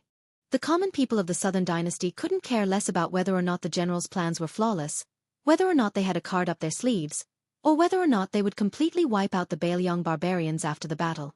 They only heard that as long as those barbarians' horse hooves entered the city, they would massacre the entire city until it was empty. They also heard that even sharp weapons like the Bailiang sabers were continuously chopped until creases appeared on the heads of the barbarians. The 10,000 Long Xiong army was already this ferocious, so the 10,000 men of tile building and gentleman's pavilion were simply not enough to fill the gaps between the barbarians' teeth, let alone Su Rentu's 30,000 personal troops. If by any chance Su Yenwang personally came to Baimang, would the common people be able to drown Su Rentu to death with their saliva? Who the hell swore to us that as long as the Baimang armored cavalry was willing to go south and fight, they would be able to fill that Gonliang River with the corpses of the Bailiang's 300,000 armored soldiers, piling them up into a gigantic capital like never before? Which son of a bitch dares to deceive us in front of our faces again? I'm going to punch him until he's looking for his teeth on the ground. Su Beiji lifted the curtain and smiled as he introduced to Su Fengnian a group of cavalry troops with exceptionally solemn expressions outside the window. These are the troops from Huangxian town. The general leading them is surnamed Gu and his name is Luo. He's the son-in-law of the Longyao province's provincial magistrate. He's usually very arrogant and doesn't like anyone. It looks like he's really scared of you guys. The expression on his face is similar to that of someone who's ready to die. In the past few years, whenever the Bailiang army was mentioned, they would look askance and pout. Su Fengnian said flatly, "Foolish arrogance." Su Beiji laughed out loud and said, "Are you talking about me?" Su Fengnian frowned and said, "When you're in Bailiang, don't always talk about how your Bailiang is like. Bailiang has always been xenophobic. The military and the officialdom are similar. Let's not talk about the pros and cons of this kind of stubborn habit. In short, you have to take it easy." Su Beiji nodded and said, "I have my own plans." Su Fengnian muttered to himself, "Don't tell me they're really going to fight all the way to the imperial court of the South Dynasty? They must have eaten tens of thousands of pounds of bear's heart and leopard's guts. Who's the one leading the troops? It's not like Yuan Zhuozong style."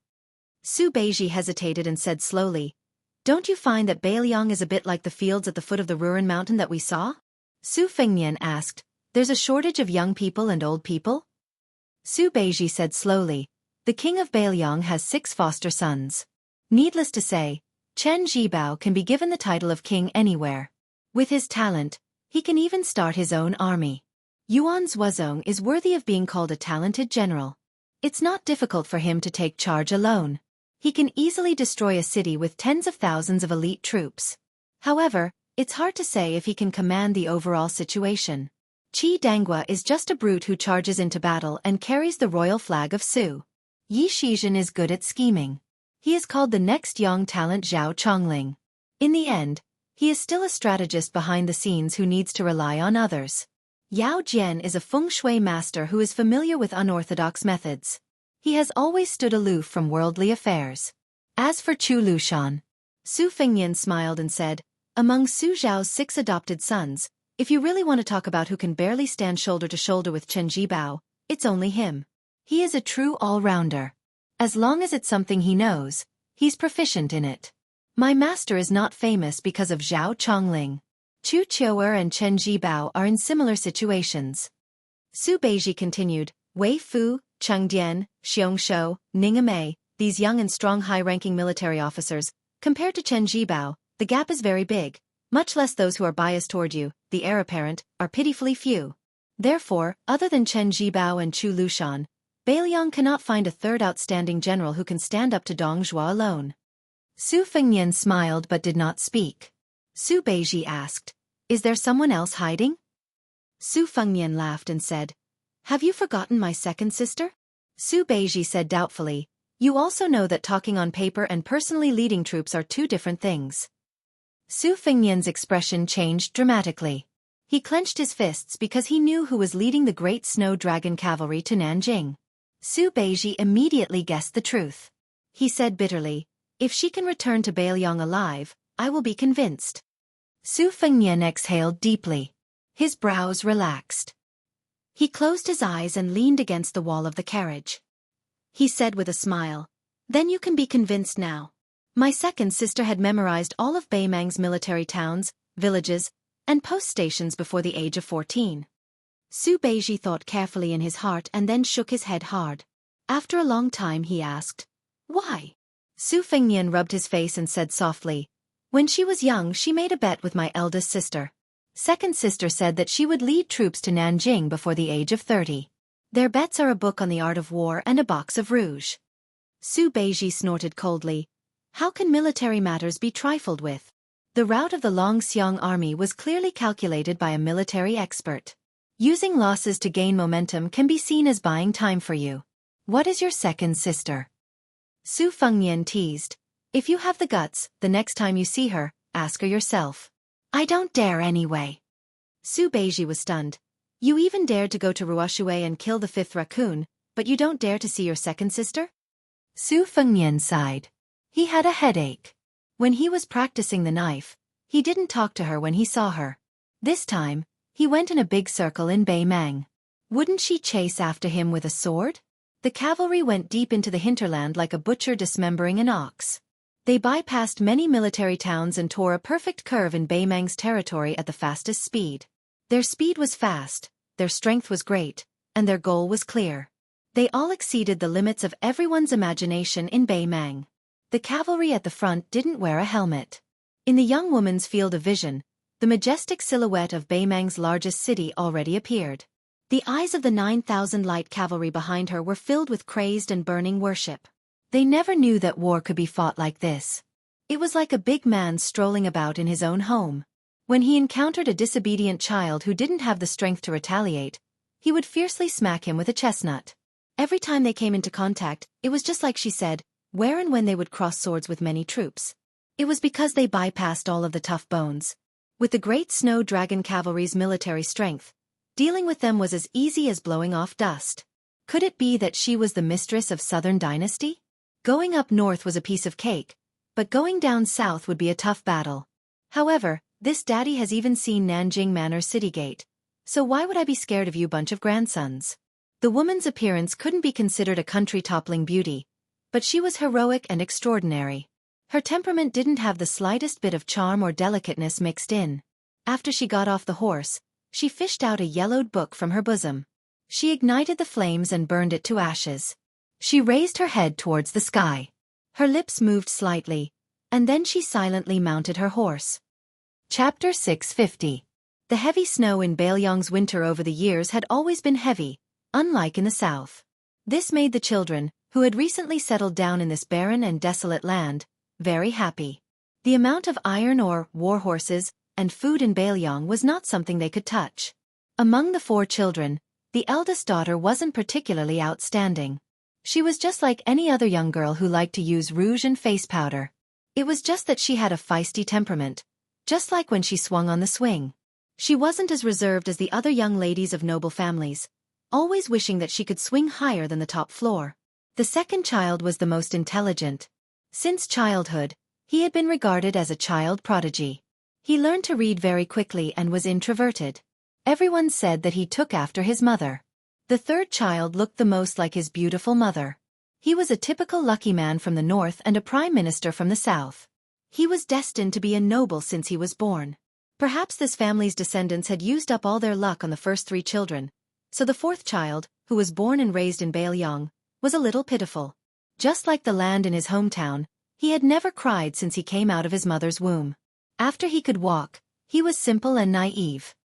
He was yellow and skinny, and there were often 2 lines of snot hanging from his nose, mixed with saliva. The servants in the mansion also thought that the mistress died because of him. In private, they liked the first 3 young masters from the bottom of their hearts. Only the 4th child, who was extraordinarily strong, disliked him. Some brave young servants would fiercely bully him when there was no one around. Anyway, the little boy was like copper tendons and iron bones, so he was not afraid of being pinched.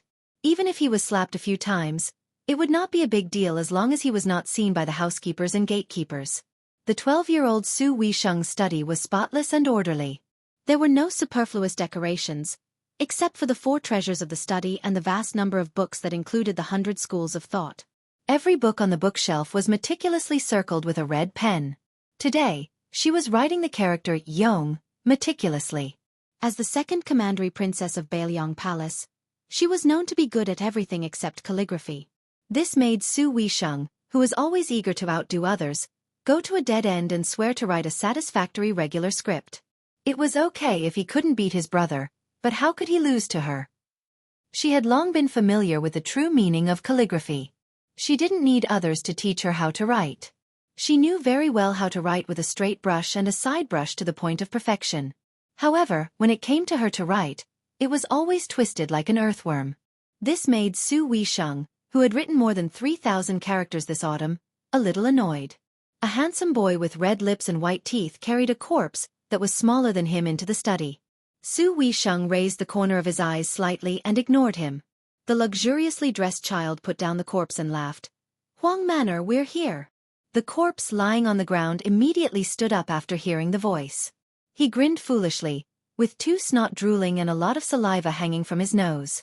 This pair of brothers was Su Fengnian and Su Longxiang. Huang Manor liked to be dragged by his brother. He also liked to be thrown into the snow by his brother on a snowy day. His whole head was cold and very comfortable. Su Fengnian reached out and carefully wiped his brother's snot and saliva. Then he wiped it on his cuffs carelessly. He pointed to a wind-weather seismograph with a dragon head facing a toad in the study. He patted Huang Manor's head and said with a smile, "Go and play with the toad. Remember not to break it this time. If second sister chases you away, I won't help you." The yellow child obediently squatted beside the big bottle. This time, he didn't secretly pull up the toad that was squatting on the ground to catch the bronze ball. Su Fengnian lay on the desk and shouted, "Second sister, you're still practicing calligraphy. What are you practicing for? Let's go fishing by the lake. Big sister has already set up the embroidery stool." Su Weisheng, who was already a young girl, didn't even look at her brother Su Fengnian. Su Fengnian scratched his head and said helplessly, "You really don't want to go?" Su Weisheng said impatiently, "Write another 60 Yong characters. I still want to study."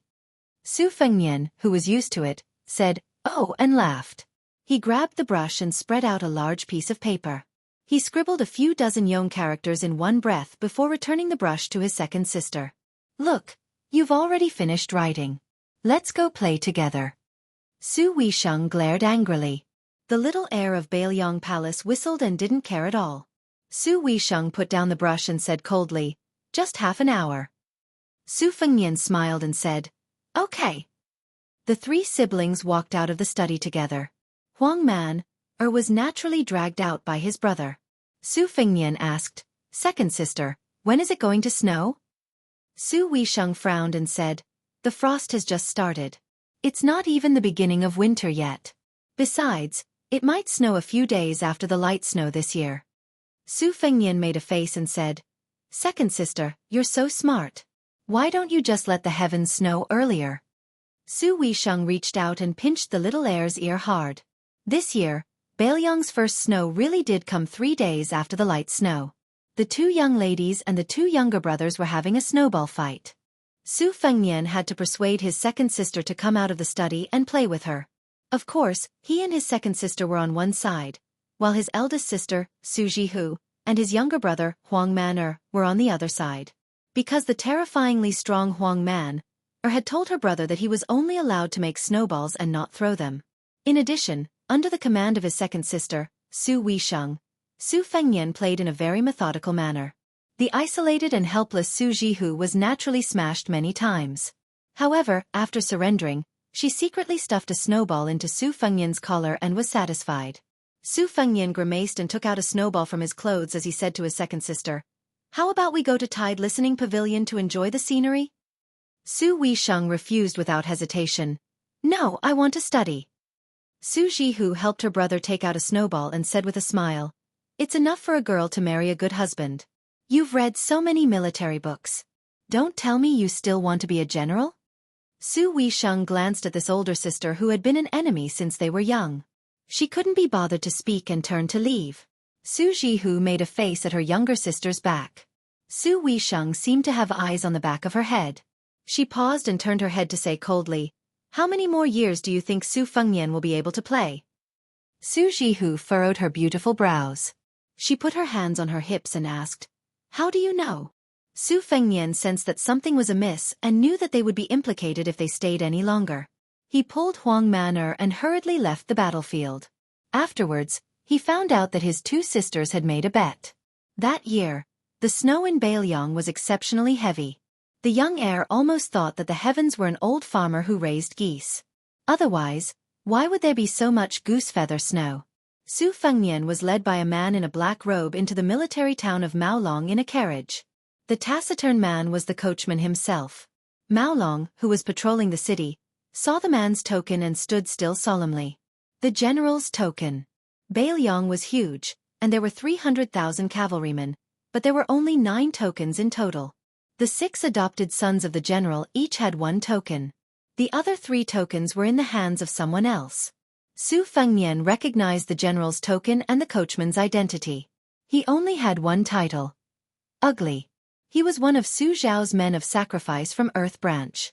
In the Battle of the Concubine's Tomb, Yuan Zuozong was not the only one who survived.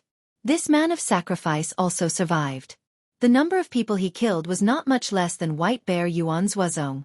Su Fengnian did not reveal his identity as the heir and went to the general's mansion in Maolong. He just chose a secluded inn to stay in. The innkeeper had already fled for his life. However, with Bluebird by his side, Su Fengnian did not have to do anything. Everything was comfortable. Su Fengnian said that he would stay here for a few more days. Ugly naturally had no objection. When this cold-hearted man of sacrifice first saw His Royal Highness, he also had a fleeting moment of absent-mindedness. When he wrote the 4 words in the secret letter, his hand trembled slightly. The heir's hair turned white. After waiting for 3 days, Su Fengnian left the city and went south. The carriage had not yet arrived at Gujuan town. Waves of iron hooves shook the earth. No less than 5,000 white horses rushed over like a line of snow. Su Fengnian walked out of the carriage with a wry smile and met the cavalry behind him. The first horse galloped and then slowed down. The woman rode the horse to a dozen steps away from Su Fengnian and looked down at him coldly. She originally had too many words of reprimand hidden in her mind, to the extent where she even wanted to give him a few horse whips, and then tie him up and bring him to northern Liang. However, when she saw the exceptionally unfamiliar scene in front of her, the lips of this heroic woman who could enter northern Mang as if there was no one around her trembled, unable to utter a single word. Su Fengnian wanted to say something but stopped. She raised the whip and pointed at Su Fengnian. She said angrily, "Su Fengnian, if you have the ability, die in Bei Mang." She turned the horse around and galloped out. After she turned her back to the white-haired man, her vision blurred. She covered her heart with one hand. Su Fengnian stood in the same place. He looked up at the sky and reached out to block the dazzling sunlight. The snow cavalry came in a hurry and left in a hurry. Su Fengnian was about to return to the carriage when a barefoot youth in black clothes fell from the sky with a loud crash, creating a huge crater. Su Beiji, who had walked out of the carriage and stood beside the horse, opened his mouth wide. The black-clothed youth originally had a silly smile on his face, but when he looked at his older brother, he suddenly burst into tears. Then, he let out a roar towards the north. Su Beiji covered his ears but couldn't bear it. The 2 horses even bled from their 7 orifices and died on the spot. If Su Beiji didn't have the ugly death warrior holding his arm, he wouldn't have ended up any better. Only Su Fengnian, who no longer had De Huangting by his side, did not suffer at all. The youth in black crouched down and carried his older brother, who he thought was seriously injured. He wanted to carry him back home. Su Fengnian patted Huang Manor's head and said with a smile, "I'm fine. You go and stop second sister. Don't let her lead the troops north." Huang Manor shook his head vigorously. The world was big, but it was not as important as him protecting his older brother on his back. Su Fengnian said patiently, "Be good. The 3 of us will go home together." Just as Huang Manor carefully put down Su Fengnian, a horse returned. Chapter 651. Today, in Liang Dynasty's morning court session, the civil and military officials dressed in court attire filed into the city, the sound of jade striking jade still ringing out for a long time. Gentlemen listened to the sound of jade, and their actions were restrained. The specifications of jade ornaments were like rank, also paying particular attention to a step-by-step order, an insurmountable thunderpool. Even though the Liang faction struggle wasn't out of control under Grand Secretary Zhang's control, the Imperial censor was still able to get serious over trivial matters. Jean Lanting's appearance in the morning court session today was especially eye-catching. Half a year ago, he lost his noble Great Yellow Gate, but he always lived in the capital. At first, that mansion that was completely deserted, after he impeached the king of Bailiang, Su Xiao, and had his official hat removed, visitors came in an endless stream. This time, he came to the morning court session under imperial decree. Even an idiot knew that the imperial court had hidden him for an entire half a year, giving Su Xiao enough face. It was time to give Jean Sabin a higher rank. This wasn't Jean Lanting's current morning court session. While waiting outside the door, he was surrounded by his colleagues' enthusiastic and attentive calls. He also had a set of brand new jade artifacts hanging from his waist. Jade ornaments and jade beads collided, jade pendants and jade teeth colliding, releasing a wave of clear and melodious sounds. As he walked between the halls, the sound was extremely beautiful. Apart from Jean Lanting, who was the most eye-catching figure, there was another person at Great General Gu Gentong's side who had hurried back to the capital from the northern border, who was similarly eye-catching. It was a new face, but during this half-year in the capital, people's ears had long grown calluses from hearing so much about him. An ordinary Jianghu man surnamed Yuan, a carp that jumped over the dragon's gate, suddenly became half a great general's adopted son.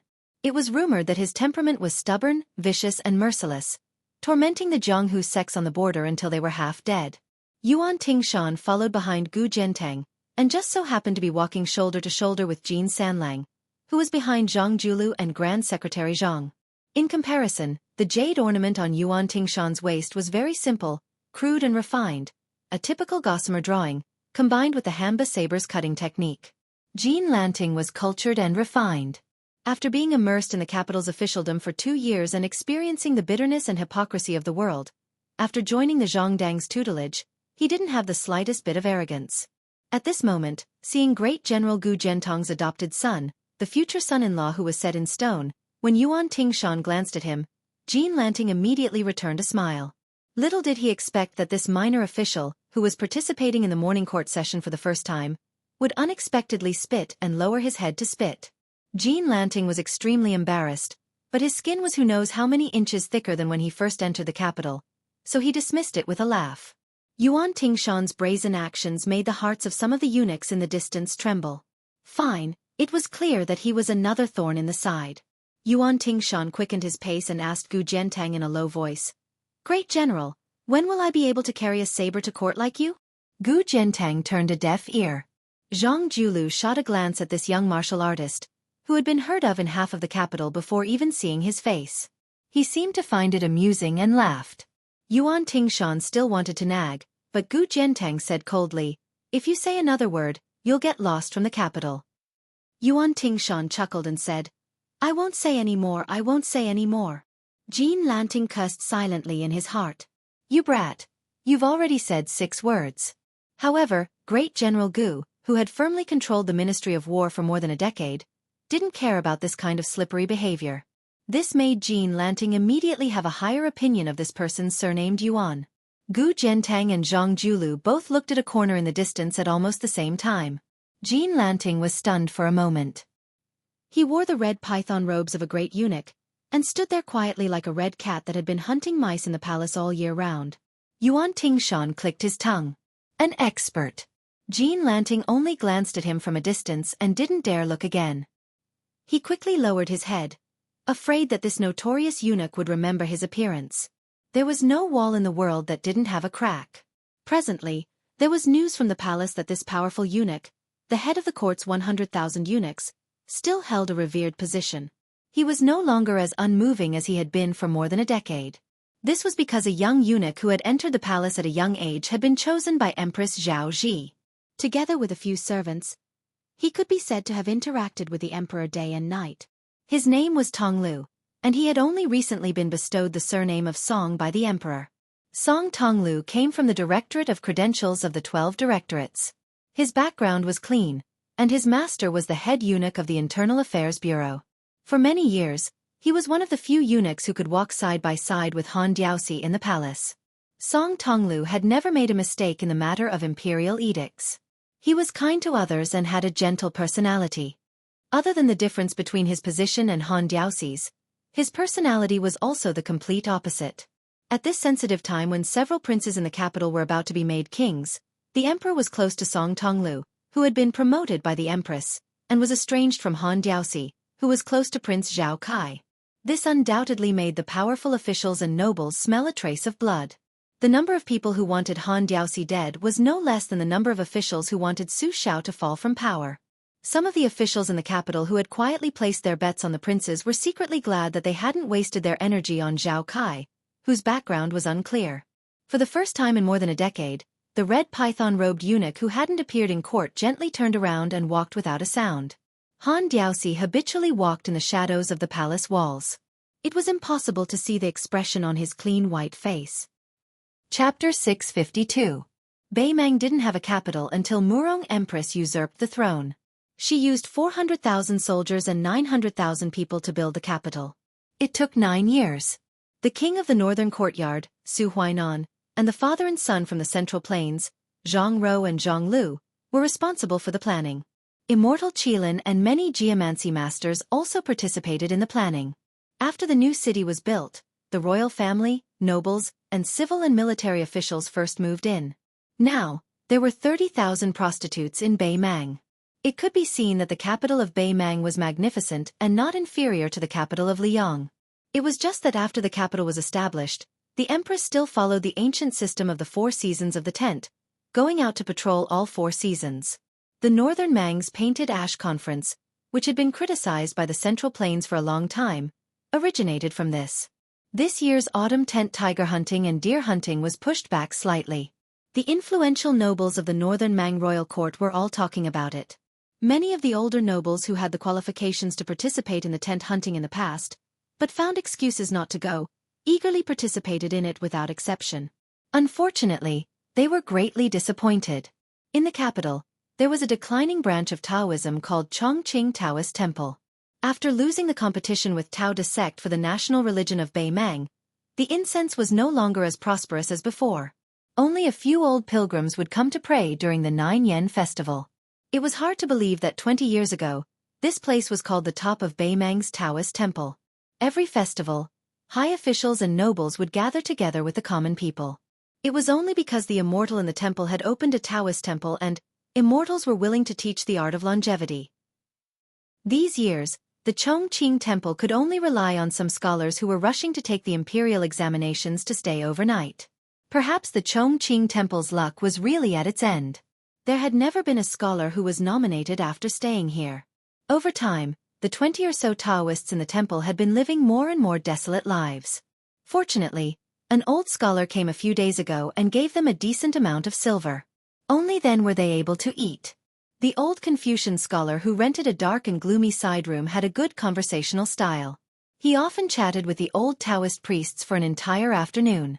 When they were alone, the old Confucian scholar would flip through some of the scriptures that no one had been interested in for many years.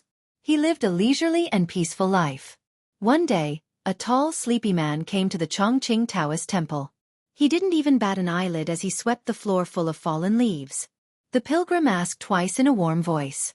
The little Taoist boy lazily picked up the broom and pointed to the old Confucian scholar's remote residence. The man walked over with a smile.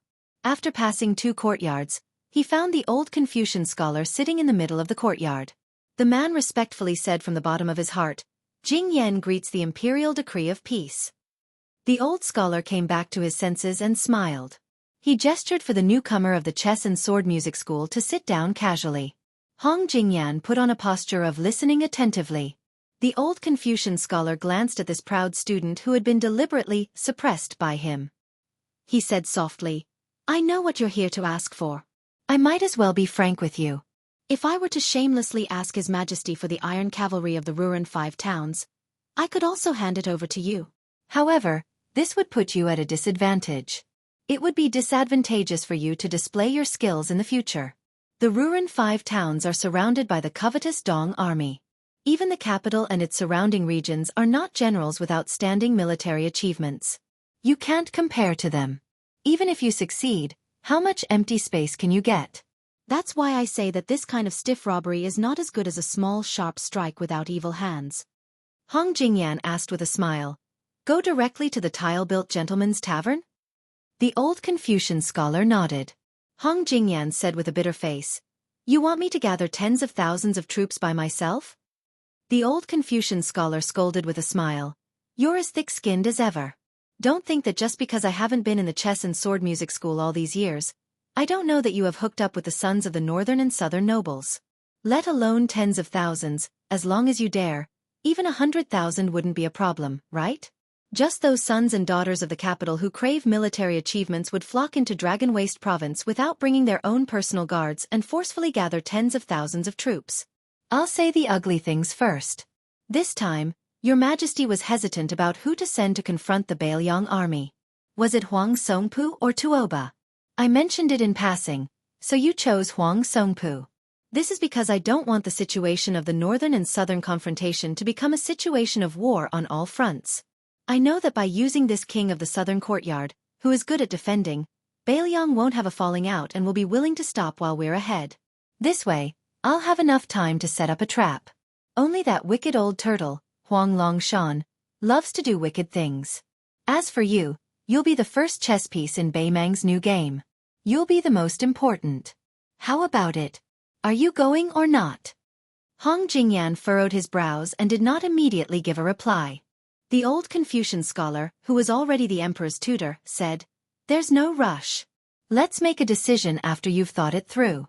If you feel that controlling the Ruren cavalry is more advantageous and can give me a convincing reason, I can very well let you go to the Ruren Mountains and become the Mountain King." Hong Jingyan softly said, "To tell the truth, whether I go to the Gentleman's Pavilion or the Ruren Mountains, right now, the sword chi is not by your side. I can't be at ease." The old Confucian scholar shook his head. "I know what I'm doing." Hong Jingyan looked around and laughed. "Are you really not going to meet those nobles in the imperial tent who are willing to dig 3 feet into the ground just to find you?" The old Confucian scholar indifferently said, "Burning the stove in the officialdom is a great skill. Those fellows who have gone hunting to find me are actually burning a few sticks of incense to Su Huainan right now. Only then will His Majesty pay attention to them. Those who foolishly come to me to burn incense and pray to Buddha and Bodhisattva are all carrying pig heads and meat. Even if I were a true Bodhisattva, I'd still be sick of eating them. When the stove is cold, they can give me a bowl of porridge and a plate of pickles to fill my stomach and warm my heart." There was a long period of silence. Hong Jingyan suddenly stood up and bowed with his hands clasped in front of him. "I ask the Magistrate of Peace to play a game of chess with me." The old Confucian scholar waved his hand, ordering him to leave. Hong Jingyan laughed at himself. He did not insist and left the Chongqing monastery. The old Confucian scholar slowly walked to the entrance of the monastery. The boy who was sweeping the floor was exhausted and sitting on the steps. There were already several baskets of fallen leaves at his feet. The old Confucian scholar smiled and bent down to pick up the broom. He helped the little boy sweep the floor. The poor scholar Chen Liangshi was in a small tea house. He muddle-headedly met a rich man from Bailiang who was talking about everything under the sun. He also muddle-headedly followed the hunchbacked and lame old man into a house. There were 2 jade lions in the house and a large plaque with golden words. The little beggar who had been reading with him along the way gently raised his head and read, "Bailiang Palace. ####, please guarantee the monthly votes. You guys vote and I'll diligently write. It's that simple. The votes you guys throw at the first 3 days of the month are too ferocious. Therefore in August, I'll definitely write a perfect 2nd volume. Then, I'll write an even better 3rd volume, He Xinliang." Chapter 653. Seeing that the 2 horses were killed by Su Longxiang, Su Weisheng asked the crossbowman to bring 2 more horses. Ugly was not suitable to show himself, so Su Weisheng sent him to hide in the dark. Blue Bird drove the carriage. Su Fengyan sat in the carriage while Su Weisheng rode the horse outside. Su Beiji sat in the same room as Su Longxiang, his entire body feeling uneasy. Right now, Ren Tu's second son's infamy had spread far and wide in northern Mang. No one doubted his ability to break through enemy lines. Su Beiji was truly scared that a single word of disagreement would cause his limbs to be torn apart like a grasshopper's legs by this withered yellow youth. Su Fengyan lifted the curtain and said, "I originally wanted to enter through Toppling Horse Pass. Which way do you want to go?" Su Weisheng said calmly, "I'm just giving you a ride. Father gave me tens of thousands of cavalrymen, not to send them to their deaths." Su Fengyan deliberately ignored the innuendo in his words and said with a smile, "When we part, I'll give you a gift." Su Weisheng did not comment. She walked for 7 to 8 miles, stopped the horse and said, "Although there are no more than 1,000 Beimang soldiers near Gu Maolong, there are still many horse stables left." Su Fengyan got off the carriage and handed Su Weisheng a bag. She said indifferently, "It's okay. Other than Bluebird and Ugly, there's also an otherworldly item wandering 100 miles away. It has the finger mysterious realm." Su Weisheng hung the cotton bag on the side of the saddle. Su Fengyan pleaded, "Don't throw it away without taking a look." Su Weisheng hesitated and did not rush to turn the horse around. Su Fengyan was familiar with his second sister's cold temperament. He said, "It's the head of the 5th raccoon." Su Weisheng frowned and said, "The mountain master of Bingti Mountain, Dongzhu's father-in-law?" Su Fengyan nodded.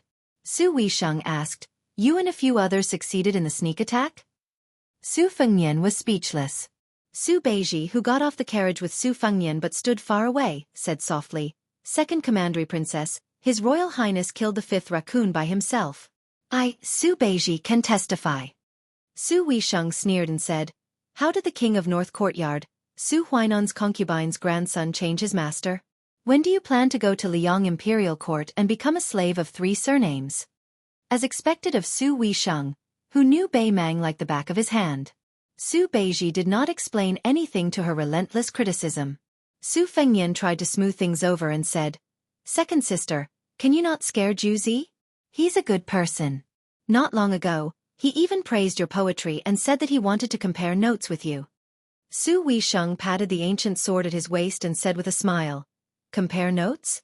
Compare notes on swordsmanship? Didn't you tell him that I like to compare notes with scholars and common people? Su Beiji had truly experienced the rudeness of Beiliang's second commandery princess. Su Fengnian said helplessly, all right. He patted the horses but lightly and let Su Weisheng gallop away. Su Fengnian and Su Beiji looked at each other and smiled. They both felt relieved. Su Beiji sighed softly and said, he has the demeanor of Empress Murong. Su Fengnian hugged his neck and scolded jokingly, how dare you talk about my sister like that? Do you want to die? The scholar, who was almost out of breath from being strangled, shouted, how is this belittling? Su Fengnian let go of his hand and sat in the carriage with him. You'll know in the future. After sitting down, Su Fengnian threw the sword case to the black-clothed youth who was grinning from ear to ear. Huang Manor, there are 3 swords in there. I'll give them to you. Didn't you get stabbed by a willow branch? Next time you see him, return the 3 swords to him. Su Longxiang held the sword case and laughed foolishly. Su Fengnian turned his head to Su Beiji and said, Beiliang Palace has an abundant collection of books. If there's anything you like, just take it. It'll be your personal collection. Treat it as my meeting gift to you. How about it? Su Beiji smiled sincerely and said, it's enough. Su Fengnian thought for a while and said, when we reach the prince's mansion, why don't you change your name? Su Beiji shook his head and thanked Su Fengnian for his good intentions. It was obviously not wise to parade around Beiliang with the identity of Su Huainan's grandson. However, there were some things that Su Beiji did not want to shrink back from. Su Fengnian said regretfully, Su Juzi. What a delightful name. Su Beiji reminded him, Your Highness, you don't have Diwu Raccoon's head anymore. Su Fengnian said, oh, and snapped his fingers. Not long after, a slender snow-white wrist reached into the carriage curtain. When Su Beiji saw the happy face of the otherworldly item in the red robe, he had goosebumps all over his body. Su Beiji forced a smile and flattered him against his will. Your Highness is confident in everything. You are worthy of being the heir of a vassal state. Su Fengnian waved his hand and the otherworldly item's elixir infant floated away from the carriage. Then, he held Su Beiji's hand and said with a smile, You and I admire each other so much. It's a pity we didn't meet earlier. The corner of Su Beiji's mouth twitched and he whispered, Your Highness, did you also say the words a pity we didn't meet earlier to Diwu Raccoon? Su Fengnian smiled and slapped Su Beiji to the ground. Then he said softly, I like to walk the same path again. They say that there's no turning back in this world. Taking advantage of the opportunity to walk the path, it's very comfortable. Without the otherworldly item's intimidation, Su Beiji became more courageous and said, Your Highness, didn't you have a secret conversation with that retainer when you went out earlier? Didn't you want him to arrange something so that you could secretly meet Yozhou's Gai commandant, Huang Fuqiong? Su Fengnian didn't say yes and only asked curiously, You even know Huang Fuqiong? Chapter 654. Su Beiji nodded. At Ruoshui Hut, Grandpa said that you helped him to the position and used him to stir up the military in Yuzhou. At first, I didn't think highly of Huang Fuxi, but now, I don't dare to underestimate him. Su Fengnian asked, Have you prepared how to show off your talent to Su Xiao? Su Beiji smiled and said, A woman's pregnancy can only be seen after a few months. It's just a matter of learning, so it takes time. I have some glib tongue, but I can deal with other people.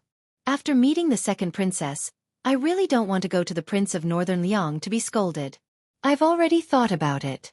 When the time comes, I'll ask the king of Beiliang for a remote and desolate county.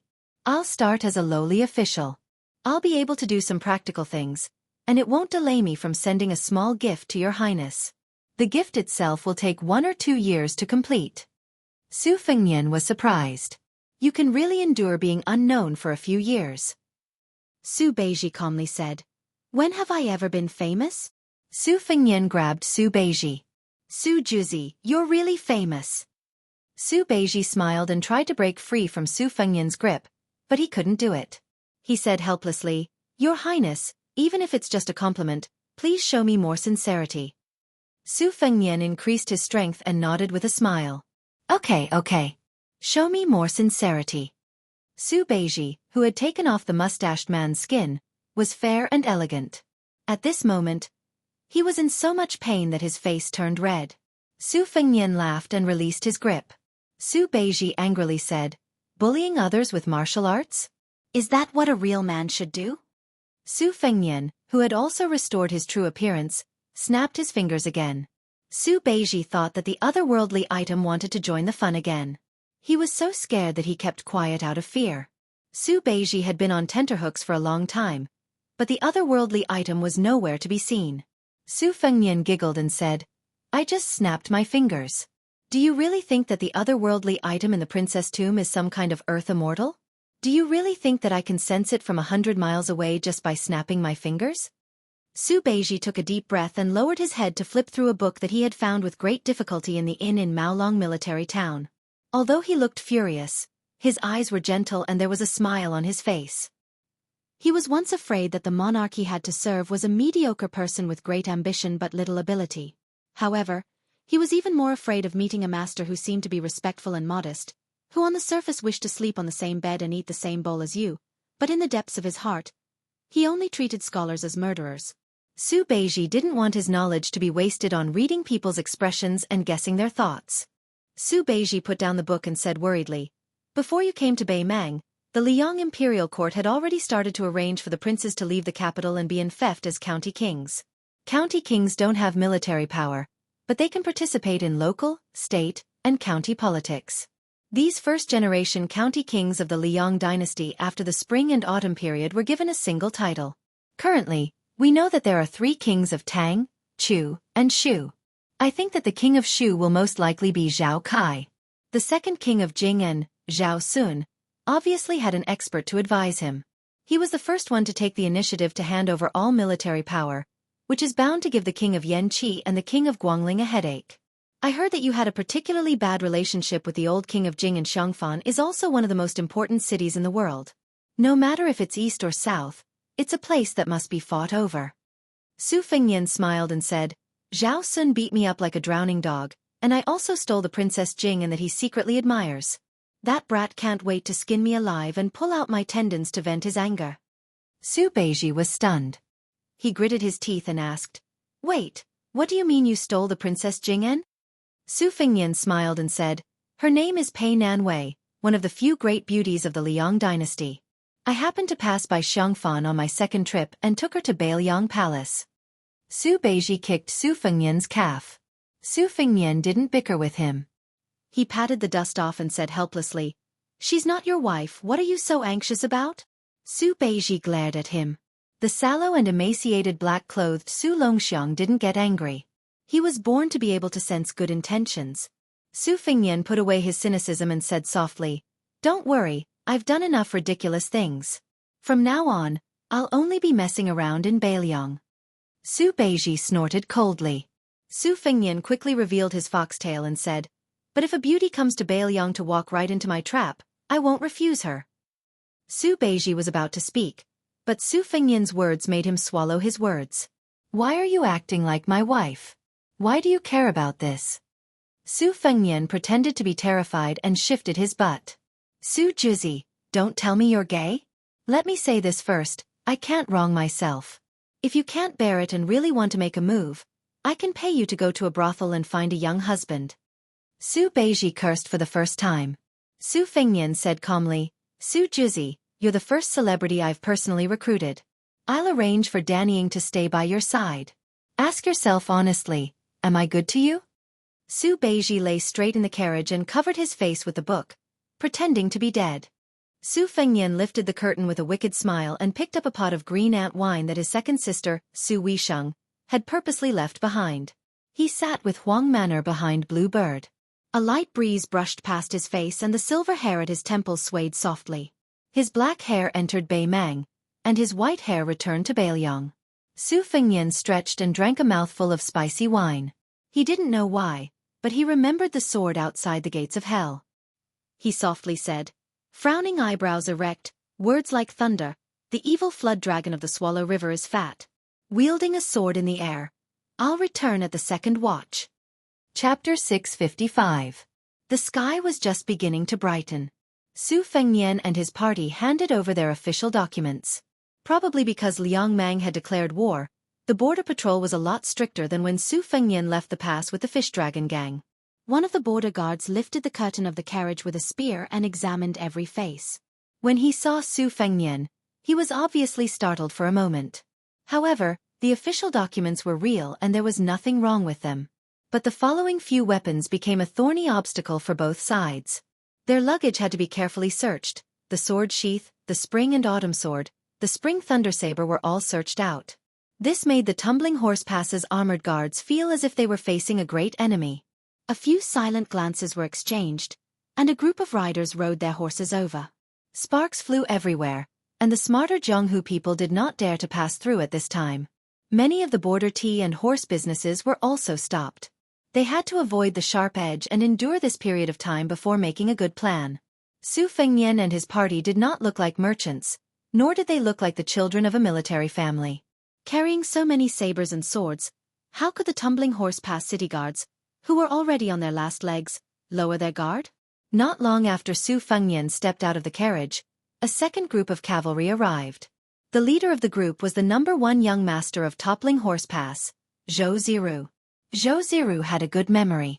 When he saw this familiar face that used to belong to that small gang, he frowned.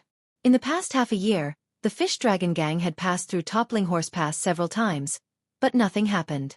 Zhou Ziru suppressed his anger and did not act on impulse. He still remembered how his father, Zhicheng's deputy captain, and his sworn enemy, Captain Chuegong, Han Tao, had bowed and scraped in front of Captain Gui Huang Fujin. After that, Huang Fujin walked down the city wall alone and rode alone to a village not far from Toppling Horse Pass. Zhou Ziru did not dare to investigate the inside story, but he did not dare to make things difficult for the Fish Dragon gang. At this time, when he saw this strange white-haired young member of the Fish Dragon gang, Zhou Ziru was also in a difficult position. If he let him go, it would be against Bailiang's military law. If he did not let him go, he would step on an iron plate. He was afraid that both father and son would be controlled by Captain Gui Huang Fujin. Su Fengnian looked at Zhou Ziru's men and horses. He was actually a real second lieutenant. With a bronze commander's seal, he could lead hundreds of soldiers. He had crossed a big threshold. He smiled and said, Second Lieutenant Zhou, in addition to our sabers and swords, the 3 swords in the sword case can be left at Toppling Horse Pass. When I go to the provincial government office to get the letter of approval, I will ask someone to take the sword case back. Zhou Ziru nodded with a straight face. He carried his spear and rode away. Su Fengnian sat back in the carriage. Su Beiji said in a low voice, The Bailiang cavalry does have a reason to be the best in the world. The carriage moved slowly. Su Fengnian lifted the curtain and pointed out the window. He smiled and said, In the past, there would often be martial artists from outside the village competing in martial arts on that declining stage to gain some good luck and prestige. Now, you won't be able to see it. Generally speaking, martial artists who know some small tricks won't advertise in the local area. The people in the village know everything about the outside, so it's not easy to cheat people of their money. If they dare to open a martial arts school or school in their hometown, unless the place is too small and they haven't seen the world, their skills can't be considered too bad. The local martial arts schools in Bailiang have always been more miserable. They have to live with their tails between their legs. Most of them have to rely on the government to do things. When I went out this time, I was following a small sect that had lost power in Lingzhou. Every family has their own difficulties. However, it also gave me a rough idea. Is it possible to support a school similar to the chess and sword music school outside of Bailiang and outside of Bailiang? One in the light, one in the dark. It's interesting to think about letting the puppets under me become the chief of the Wulin Alliance. Su Fengnian might have said it as a joke, but Su Beiji thought about it seriously. He said, The imperial court has its laws, and the Jianghu has its rules. They might not be the same. Let's not talk about how much money you have to spend. If you don't personally put in a lot of effort, can you really play it well? Since Su Beiji was so serious, Su Fengnian didn't have the nerve to continue speaking without thinking. He followed along and said, "You can use other people's stones to polish jade. First you can copy what the Empress of Beimang did. As for whether or not you can't acclimatize, you have to try before you know. You also know that the prince's mansion has an armory. It can make many Jianghu people with mediocre martial virtues but extremely martial fanatics scramble like ducks. In the past, they were rejected at the door. If I take the initiative to open a path, the situation will be different. You might not know, but I have a bit of relationship with the Shenyuan family in Mount Hui to the south. The new head of the Shenyuan family has a frightening ambition. I reckon that no matter how big the family property is, it won't be able to withstand her squandering. I will first try to sound her out and see if she will take the bait." Su Beiji glanced at Su Fengnian and asked, "Heir apparent wants to use this matter to test me?" Su Fengnian smiled and waved his hand. "Don't be so suspicious. With your personality of going to a dead end and your unbearably smelly scholarly aura, you're not suitable for this kind of pimping business. I will find someone else." Su Beiji laughed coldly. "You want to provoke me?" Su Fengnian shook his head and sighed. "It's good that you're recommending yourself to be a small government official. Otherwise, I would really be annoyed by you. I'm lucky to have met you now. A few years ago, when I met someone as talented and knowledgeable as you, who was also quite good-looking, I could beat down 17 or 18 of them in one go. Of course, I brought along my vicious servants and vicious dogs." Chapter 656. Su Beiji's mind wandered and he suddenly said, "Why do I feel that the future king of Shu will take another step forward? Although Western Shu has always been a place of defense, Zhao Kai himself is the leader of the forces in the western regions. If he can really kill two birds with one stone and cut off the connection between Beiliang and Shu Zhao, the Zhao family's decision would be very ruthless. If Zhao Kai, who has always been an insignificant figure in the imperial court, can really gain a firm foothold in the position of king of Shu, and if the position of crown prince is always empty, I think this is not a good situation for Beiliang." Su Fengnian smiled and said, "Zhao Kai is going to the western regions. It's hard to say whether he will live or die." Su Beiji frowned and said, "You can leave Beimang, but he can't leave the western regions. If there is such a thing as the Son of Heaven, then Zhao Kai, who is a prince, is much more suitable than you." Su Fengnian nodded and said, "That makes sense. Then I will go and kill Zhao Kai. An eye for an eye." Su Beiji was surprised and said, "Really?" Su Fengnian said calmly, "I will personally bring people there." Su Beiji began to calculate in his mind. Su Fengnian had already noticed a detail. When Su Beiji was thinking carefully, his fingers would subconsciously draw horizontal and vertical lines in the air. Su Fengnian suddenly thought of the unlucky phrase, "Extreme wisdom is bound to hurt." Therefore, Su Fengnian asked Bluebird to stop the horse and buy a basket of meat buns as a reward for Su Juzi. He had personally tasted the meat buns sold in the small shop at Tuma Pass. It was called good quality and cheap. Su Fengnian was waiting for Bluebird to return. Through the curtain, he saw a group of children jumping to the private school to study. Among them was Zhao Yusong. Su Fengnian smiled knowingly and took out a fake secret manual from the Wu family's 9 Swords ruins. He called Bluebird softly and asked her to give it to the obedient and filial child. Yusong, who was silently reciting poems, was suddenly stopped by a green-clothed elder sister. Then the beautiful elder sister handed him a book. On the cover, there were 4 big words, "The Art of the Bull." It was a divine art. How could it not be a peerless secret manual? However, the child was more shocked than excited. Moreover, although the child was young, he was very smart and knew that the Jianghu was dangerous. Moreover, his mother always said that he should not take advantage of others. Therefore, Yusong did not reach out to take the secret manual. However, some of the innocent children around him were cheering. They almost hugged the green-clothed elder sister's thigh and begged her to accept them as disciples. They thought that they could become masters in 1 day and be invincible in 3 days. Yusong refused to accept the secret manual. Even though Bluebird said that it was fake and not worth much, he still did not accept it. Bluebird, who did not have the experience of selling secret manuals, could only look at her master for help. When she looked at him, Yusong was overjoyed. He saw Brother Su. He ran to the side of the carriage and looked up at Brother Su, whose face was covered by the curtain. He smiled brightly and was about to say something when he patted his head. He carefully took out a few coins that he hid very well and went to the bun shop to buy 2 big meat buns. When he returned to the side of the carriage, he was not afraid of scalding his hands. He tiptoed and handed the buns to Su Fengnian. Su Fengnian held the curtain with one hand and took the meat buns wrapped in lotus leaves with the other hand.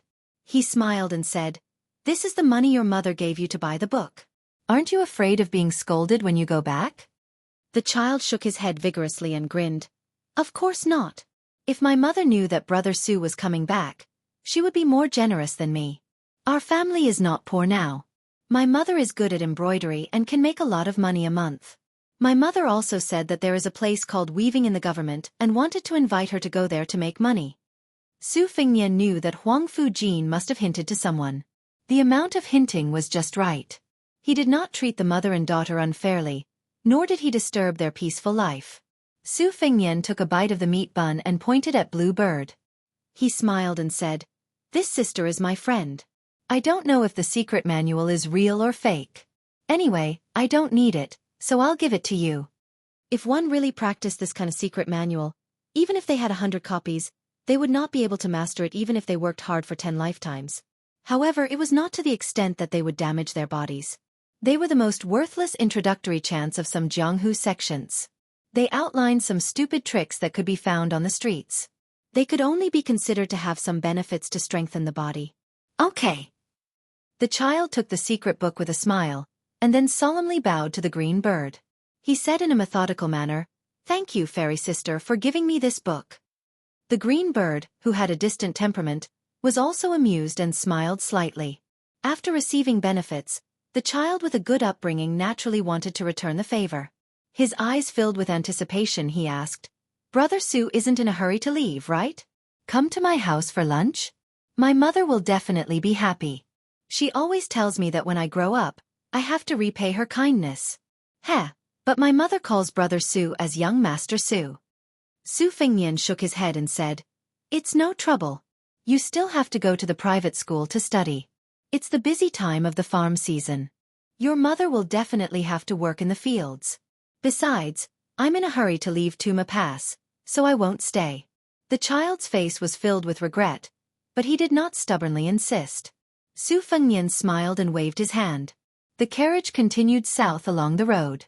On the way back south, the paddy fields of Tuma Pass had already turned from the green and yellow of the Ruren Mountains to a golden yellow. In the vast expanse of golden yellow that stretched as far as the eye could see, there was a young miss dressed in simple clothing that could not hide her graceful figure bending over to harvest rice.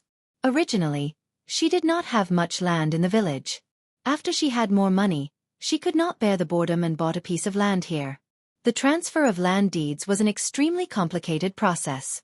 She had thought that the village side would not be able to get through, but she had not expected that the government side would be surprisingly easy to talk to. It was as if they were afraid that she would not buy the land. After she received the land deed, she had been nervous for a long time, thinking that there was a trap that she had not seen through. She had worked hard to save up some money. If she was cheated again, she would slap herself a few times and scold herself for being greedy and for suffering. Fortunately, it was already the autumn harvest and harvesting of rice.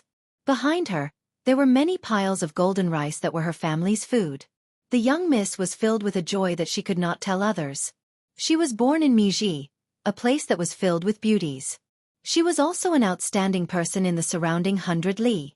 Many women who were not as beautiful as her had already become the concubines of officials and soldiers, or had been raised as canaries in large private mansions.